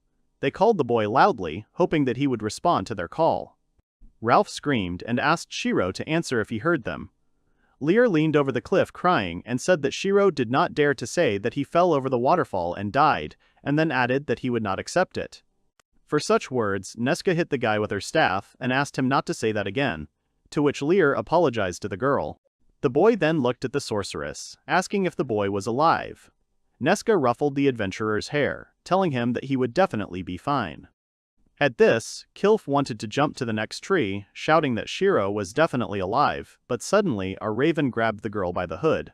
The boy heard his friends continue to call him, and then he decided to get up from hiding. The fairy looked at the boy with displeasure, not understanding why he decided to get up from hiding, to which Shiro smiled and told the fairy not to worry because his friends were calling him. Those who were his companions. And while Patty was thinking about the guy's words, he screamed with all his might where he was. The adventurers heard him, realizing who the voice belonged to. They headed in the right direction, noticing that Kilfa was not among them. At this time, the girl was flying in the claws of a raven while examining the lands below her. She noticed Shiro running and then called out to him happily.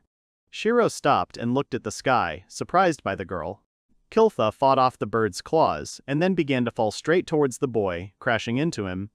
The rest of the seekers looked at the object that fell from the sky, not understanding what it was. The guy came to his senses after the fall, and then looked at the tearful girl, who thought that the guy had already died a long time ago. The cat girl then hugged the boy, saying that she would never leave him again, which Shiro only smiled at. After hugging the girl, the boy stood up from the ground. Looking at the other adventurers who had come to them, Lear bowed guiltily, saying that he was sorry, because he was supposed to protect the boy.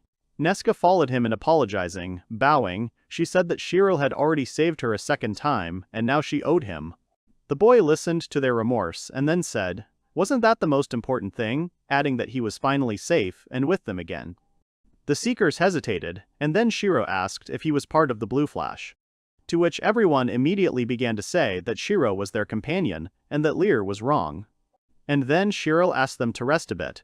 Rolf approached the guy, noting that Shiro was able to do everything himself, but the guy said that someone saved him. She then let him introduce his savior. The seekers froze in surprise, looking at the fairy who flew out from her hiding place. Lear nervously asked if Shiro was serious. The sorceress couldn't believe it either, asking the boy to explain everything. Lear then said that fairies were called an illusory race because they rarely showed themselves to people. Shiro then asked the fairies if that was really the case. Patty hesitated for a moment and said that they were forbidden to leave their village. The boy turned back to his friends, while the fairy quickly flew towards Shiro from her hiding place, hiding behind his hair. Shiro thought that since the guild was called Fairy's Blessing, then Lear could find them anywhere. Patty asked the guy with displeasure why she had to bless people, to which Shiro replied that some other fairy could bless the guild. Then Nesca realized that Shiro didn't know something, and after his question about what he didn't know, the sorceress confirmed that Shiro really didn't understand. The girl said that Fairy's Blessing was the name of a sake that was produced only by fairies, the legendary Fairy's Honey. Then Shiro asked the fairy about what his companions said about the drink the fairy gave him, noting that the drink was wonderful, and Petty said that the guy was right. The adventurers stared at Shiro in shock. Nesca didn't want the boy to say that he drank the drink. Lear looked at the guy in surprise. He couldn't believe Shiro's words. Then Nesca also asked again if he drank the fairy's honey. The seeker said that for the price of 1 mug of mead, you could buy a castle. Rolf added to his friend's words that, according to the guild's documents, the last time mead was sold at auction was about 200 years ago. Shiro was so surprised that this honey was so expensive. Patty only said that she gave it to Shiro because he was her subordinate. Everyone was surprised by the fairy's statement, to which Shiro thoughtfully scratched his cheek, and then told his friends how everything really happened. And after the guild listened to the boy's story, they realized what had happened and were a little shocked that the boy had been saved by a fairy. Lear then called Patty, who peeked over Shiro's shoulder. The boy thanked the fairy for saving their friend. He wasn't sure if that would be enough of a thank you, but he offered to do something for the fairy so she wouldn't be embarrassed to ask. Shiro had an idea and then asked if Lear could help the fairy find someone. After asking who, Lear heard a description of a guy whose hair and eyes were blue. Even though the description of appearance was not enough, the adventurer said that he could help the fairy. And now that they were reunited, they decided to return to Nineric. They walked along the road, and after a while their city became visible. Patty looked at the houses in the distance with admiration. The fairy admired the human village. But Nesca corrected Patty a little, saying that it was not a village, but a city. After all, people called settlements differently depending on their size. Patty nodded at the witch's explanation. After the fairy commanded Shiro to go forward to the city. Lear laughed at the situation, asking his friend if it was hard for him to be subordinate. Already in the city, Patty noticed a girl on an empty road, asking Shiro who she was. Ayana saw a guy and then called him. The guy looked at the girl in surprise and then asked, approaching her, what she was doing there. Aina suddenly hugged the guy. She clung to him and cried, which surprised Shiro greatly. Stella stood behind the guy, saying that she was glad that the guy came home. The guy turned to the girl, who was standing and smiling. Shiro said goodbye to his friends and then walked with Stella and Aina to their house. The girl fell asleep on her mother's back. And then Stella said that Aina couldn't sleep all night because she was worried about Shiro. Then the guy asked about Stella herself, to which she replied that she wasn't particularly worried. Then she sighed and thought that soon her mother would not be able to carry her daughter on her back. She quickened her pace, saying that she could do it now. Shiro agreed with the girl, and then added that if Stella got tired, having reached the limit, then the guy could take the girl in his arms. But Stella answered with a denial, and then, smiling, said that she would not give Aina away because she was her mother. After a while, they reached the girl's house, after which Shiro wished his daughter and mother good night. He had already turned around, getting ready to leave, but Stella called the guy, saying that she forgot to say something. Stella smiled and then said that she was glad that Shiro came home, while Aina was sweating sleepily. The boy smiled back at the girl, thinking about him coming home. Then the boy came to his house, and the fairy that was with the boy all this time was amazed by his house. She admired the large size of the house, flying up to the ceiling while Shiro watched her. Then he asked what kind of houses the fairies lived in. Patty then said that they built houses in trees so the monsters couldn't attack them. Then the fairy asked if the guy had forgotten about their agreement. Shiro said that of course he remembered that he had to find her friend.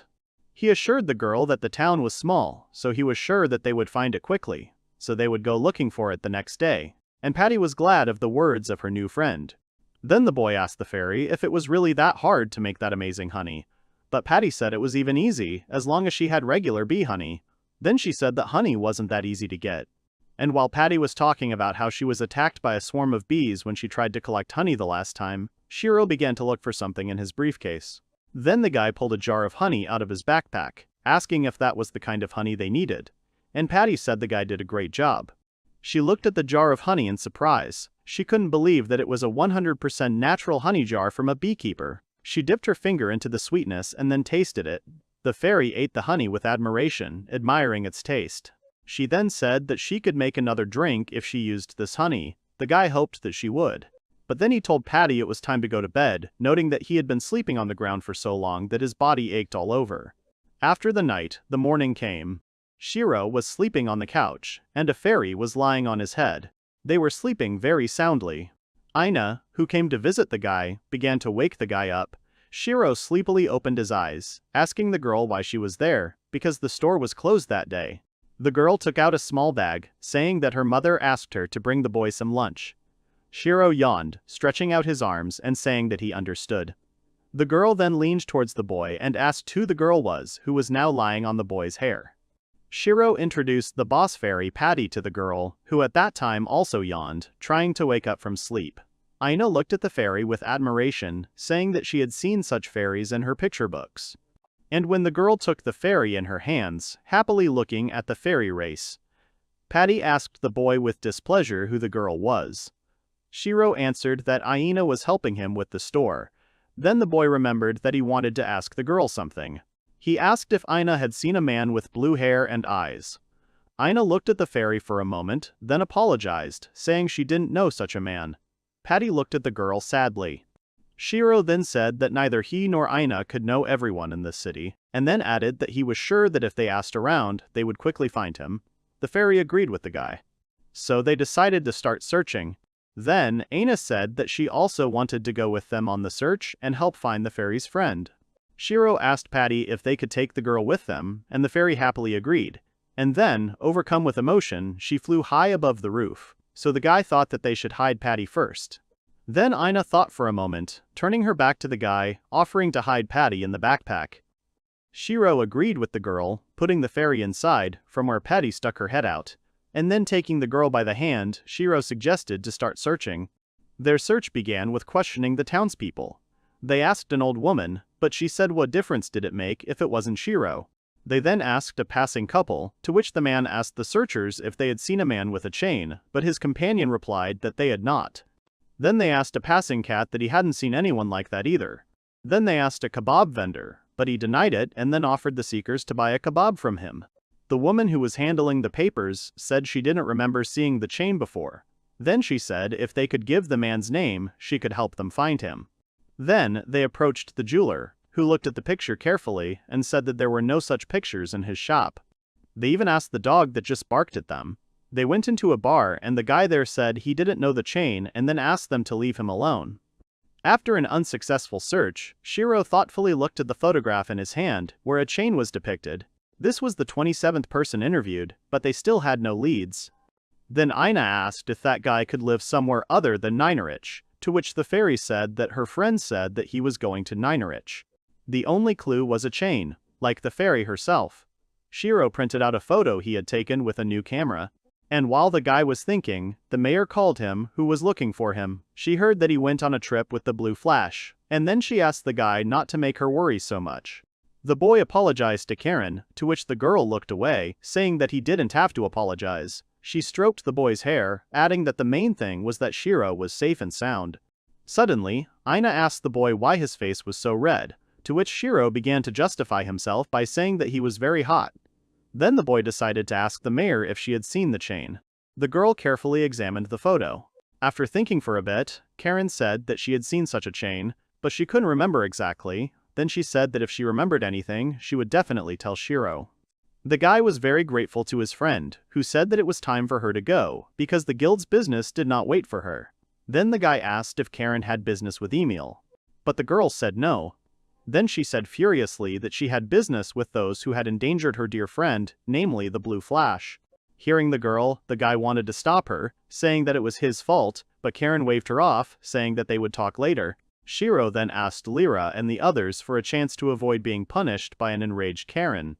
But before the boy could finish thinking about how his friends would be punished, Aina said that she would like to sleep with Patty that night. The fairy quickly shook her head, looking first at the girl and then at Shiro, who asked the fairy if she could sleep with Aina. Sighing, Patty couldn't do anything about Shiro and Aina, so she made an exception, but only for one night.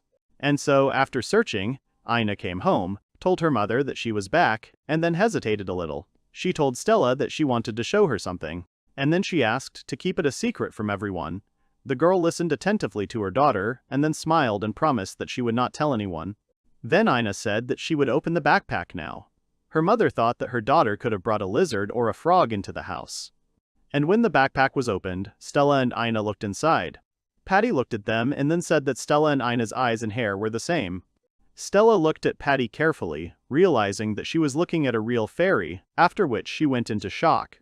It was already getting dark outside when Patty jumped on the bed, saying that for the first time in her life she had seen such a soft bed.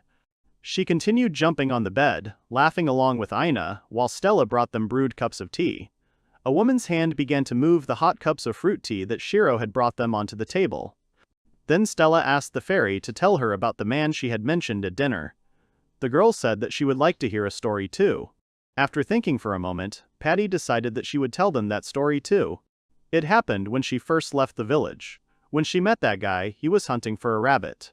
Then she remembered that she had seen a man shooting a bow clumsily, and a hare constantly running away from him. Then it seemed to the fairy that the stranger was about to burst into tears. Patty then thought that he was acting like a child, and it was so funny to her that she burst out laughing when she watched him. And then, when he began to cry bitterly, Patty decided to help the unfortunate hunter. With the help of an air splitter, she caught the hare. Then the boy stared in shock at the beast in his arms and realized, turning to Patty, that it was a fairy in front of him. And that's how she met him. Then the boy, with tears in his eyes, told Patty how delicious the horned hares were. And at first, the fairy thought that the people had a very strange taste in food. But when she asked the stranger, he replied that he had not eaten normal food for about 10 days. Then the new acquaintance smiled at the fairy and thanked her for saving him. Then he asked if he could find out the fairy's name. Patty then sighed sadly, remembering how her relatives told the girl not to approach them. So the fairy said that she would tell her name only when the boy became a good hunter. And from the next day, the fairy watched as her new friend began to train. He learned to climb trees. He ran from a swarm of insects. He learned to shoot birds. He skillfully caught hares and even defeated a large snake. He improved every day, and when he was able to defeat the wolf, he said that he had become better, and now it was time to tell the fairy her name. And then the fairy had already decided to tell him her name, but she again remembered the painful memories when she was told that no one was glad to see her. While the girl was trying to fight her bad memories, a new acquaintance recognized her. Then Patty said that she would tell the name another time. That was the last time they met, Patty said. But he and the fairy were friends. The two loners met and made a good. So she would have to tell him her name after they met. And then the fairy would know his name too. Then Patty smiled and apologized for her boring story. Suddenly, a drop of water fell on her. The fairy did not understand what was happening. She thought that the roof of the girl's house was leaking. But then she looked up. Ina was crying, saying that they would definitely find her friend. Patty turned to Ina and then stammered that they would definitely find him, while Stella looked at them and was touched. 2 hours earlier, Shiro had exited the portal, returning to Nineric. The boy was thinking about how he hadn't washed himself at home for a long time, and now it was time for him to enjoy the sunset of the city. He walked to the edge of the balcony when a guy from the street called him. Shiro saw Lear, saying that he would go down to him. The guy ran out of the house, but when he got closer to his friend, he stared at him in shock. In front of him stood a guy with a swollen cheek. Shiro asked what happened to Lear and why his cheek was like that. Lear looked away, saying that nothing terrible happened. At the moment when Karen said goodbye to Shiro, she went to the guild. The mayor called Lear. She wanted to talk about traveling with Shiro. To which Lear said that he would not make excuses, and if the girl wanted to hit him, she could do it. But before he could finish speaking, Karen slapped the guy with all her might, causing the guy's head to turn away. And now, standing in front of Shiro, the guy told him not to worry, and then suggested that his friend go and have a drink at the guild bar. Then he added that Master and Amy would be there, which didn't sound so bad. And so they were sitting at the bar again, knocking their mugs of drink together. Everyone was smiling happily and enjoying the meeting. Shiro took a sip from his wooden mug and then looked at the contents. Lear asked him if something was wrong. Then the guildmaster suggested that the boy didn't like the ale. And Shiro honestly admitted that it was, and then apologized. The girl told the guy not to worry, because she didn't find the drink really tasty either. The guy was surprised, to which the master replied that she usually didn't speak about it out loud. Unfortunately, the choice was not great. Some complained and asked to cook something tastier, but imports were not cheap then. Then Kilfa said that if they had the opportunity, she would like to drink wine or cider, to which Neska replied that it was a luxury for them. Then Shiro asked about sour and tasteless drinks. Lear noticed this and assumed that Shiro had never tried wine at his age, or someone like Shiro could only drink expensive wines. Shiro immediately denied it, explaining that there was plenty of delicious and cheap wine in his hometown. Everyone looked at the guy with interest when he said that there were 3 types of drink: red, white, and rose wine. Shiro also heard that orange wine had recently become popular, and that there were several more of each type. The guy said that there were many flavors, from sweet to sour, light and heavy in taste wines. The prices also varied. Even a child could buy some drinks with his pocket money, and there were wines that cost more than a whole house. There were also connoisseurs of the drink, who drank various wines during dinner, tasting them. The guy himself preferred sake, of which there were also 3 types: Ginjo, Junmai, and Honjozo. Then Shiro stopped, realizing that everyone was looking at him. One of the adventurers told the boy to continue talking. Shiro nodded, and then continued to say that his hometown had a lot of trade, so it was easy to buy any drink there. Everyone in the bar looked at the guy with their shining eyes, and then the guy thought about it, realizing something important. Selling drinks was even a very good business idea. He thought that if all went well, he would be able to catch not 2, but 3 birds with 1 stone. He stood up abruptly from his seat. addressing everyone in the bar, and then asked those present to come to this bar in 3 days because he wanted to treat them to drinks from his homeland. The day came, or rather the night, when Shiro, from his usual self, combing his hair back, made his disguise. Aina smiled at the boy, saying that he looked absolutely gorgeous, and Shiro said the same to the girl. He then noted that Stella looked like she was screaming that she was ready to go. This place was Shiro's bar. They specially made this counter in the guild bar, which was handcrafted from plywood and wooden boxes. Lear approached them, praising them for their good work, and then asked if the lovely girls in the form of Stella and Aina had helped him. Shiro awkwardly agreed with Lear's assumption, remembering how Aina told him that she wanted to help the boy too, to which Shiro then thought that an 8-year-old in a bar was a dubious idea. Then Aina suggested that if her mother came too, then she could help, to which Shiro finally agreed. He was distracted from his memories by Neska and Kilf, who used the sorceress's ice magic to submerge the drinks in ice to keep them chilled. Shiro thanked the girls. For helping the guy, the girls received a bottle of their favorite drink for their help. Kilf chose fruit wine, and Neska chocolate liqueur. Shiro then turned to Aina, asking if the girl wanted anything. After thinking for a moment, the girl smiled, asking the boy for grape juice. There was already a huge crowd of people gathered outside the bar doors, eager to enjoy their drinks. Shiro thanked everyone for waiting, and then he wanted to make one last announcement, saying that the celebration for their hard work had begun. All the adventurers cheered. First, the guy wanted to thank them all for their hard work in scouting the forest. Then Shiro introduced himself, saying that he was the owner of Shiro's shop. He said the guy wanted to offer them a selection of drinks available in his shop. Someone in the crowd said the guy was joking. Shiro then said that they had also prepared snacks that went well with the drinks and then asked them to enjoy them. Someone in the crowd said that there were rumors that Shiro was an alchemist. And someone shouted that he was tired of ale, so he asked for tasty drinks. Shiro shouted that he would treat them, so everyone could drink as much as they could if they wanted to bankrupt him. The guy bought drinks for 3 million yen, and this worried the guy a lot, but he understood that it was just an investment that should pay off soon. Then he gave the floor to the charming guild leader, Ni Mirage.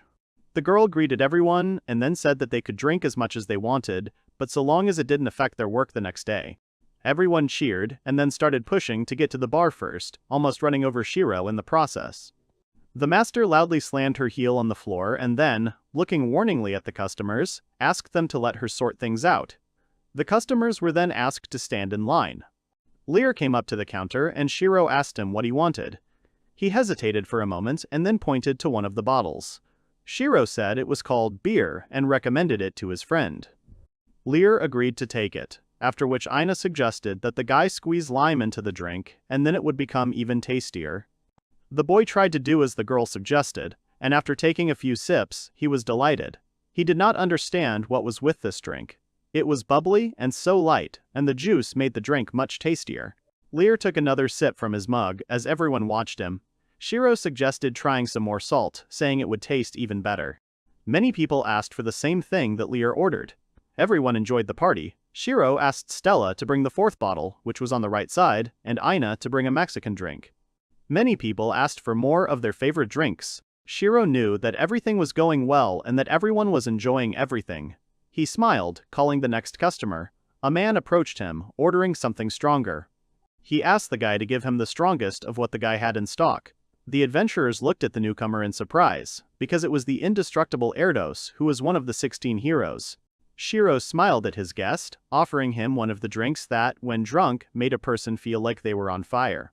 Erdos picked up the glass, not understanding what was with the cup, and then glared at the guy, saying that he was a 200-year-old dwarf, and now Shiro treated him like a child. But the guy said he wasn't laughing at him. He explained that the drink was so strong that a small amount of it could take the ground from under your feet. Erdos became even more angry, thinking that Shiro had decided to humiliate him, since the man had never gotten drunk in his entire life. Amada asked the guest to calm down, warning him that if the dwarf drank too much, he could die. Erdos sighed, saying that he understood what the boy meant by that. And then he threw his cloak aside, saying that if the guy wanted a fight, they should go outside. But Rolf came to the aid of the frightened Shiro. He turned to Erdos, saying that he was a priest.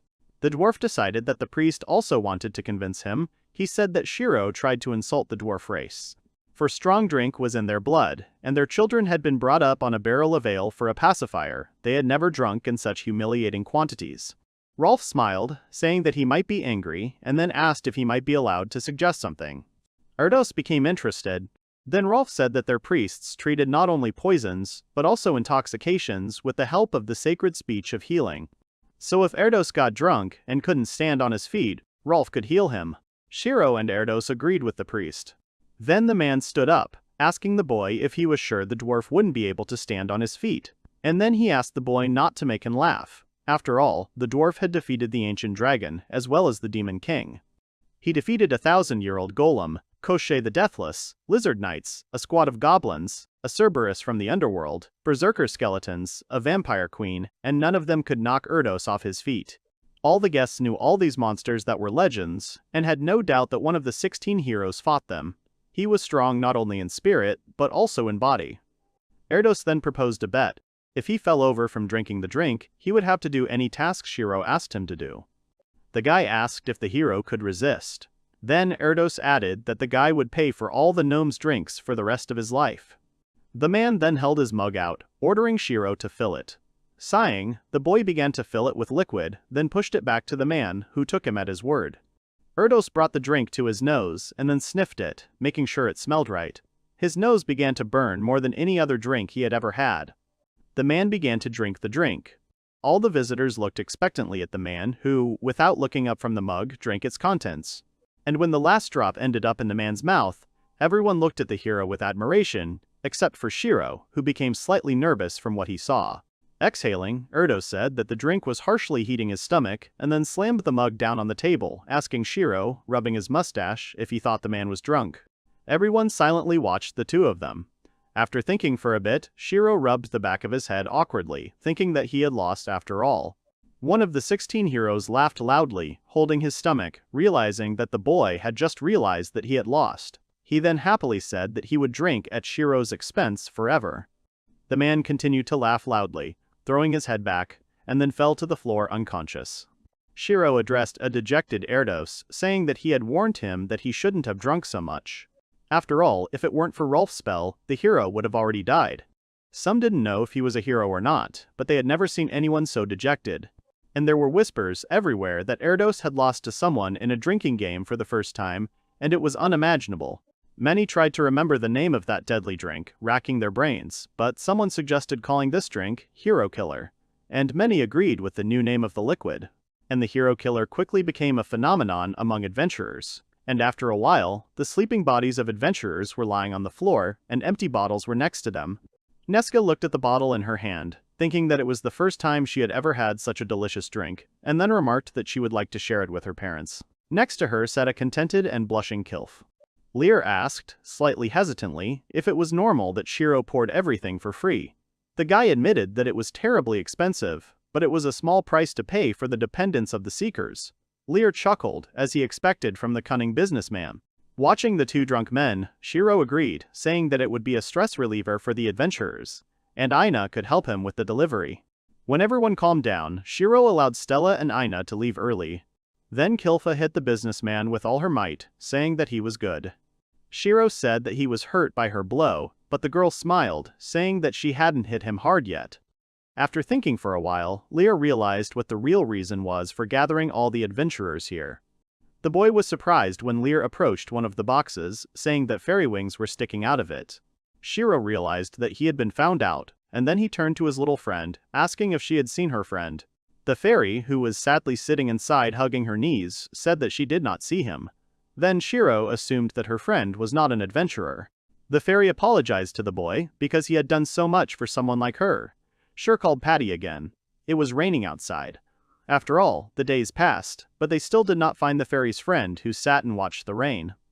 They asked people about the chain, and even posted posters with the guy's facial features. Shiro then suggested that her friend might have left Ninarich, explaining that people lived in many places other than this city.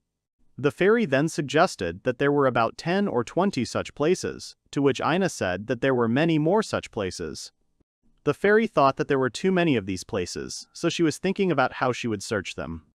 The fairy looked up at Karen, who had come to the guy's house. She had a small chest in her hands. The girl came closer, saying that she thought she knew who they were looking for. She opened the chest saying that she was looking at home after they showed her the photo, and then offered the guy to look at the contents of the chest.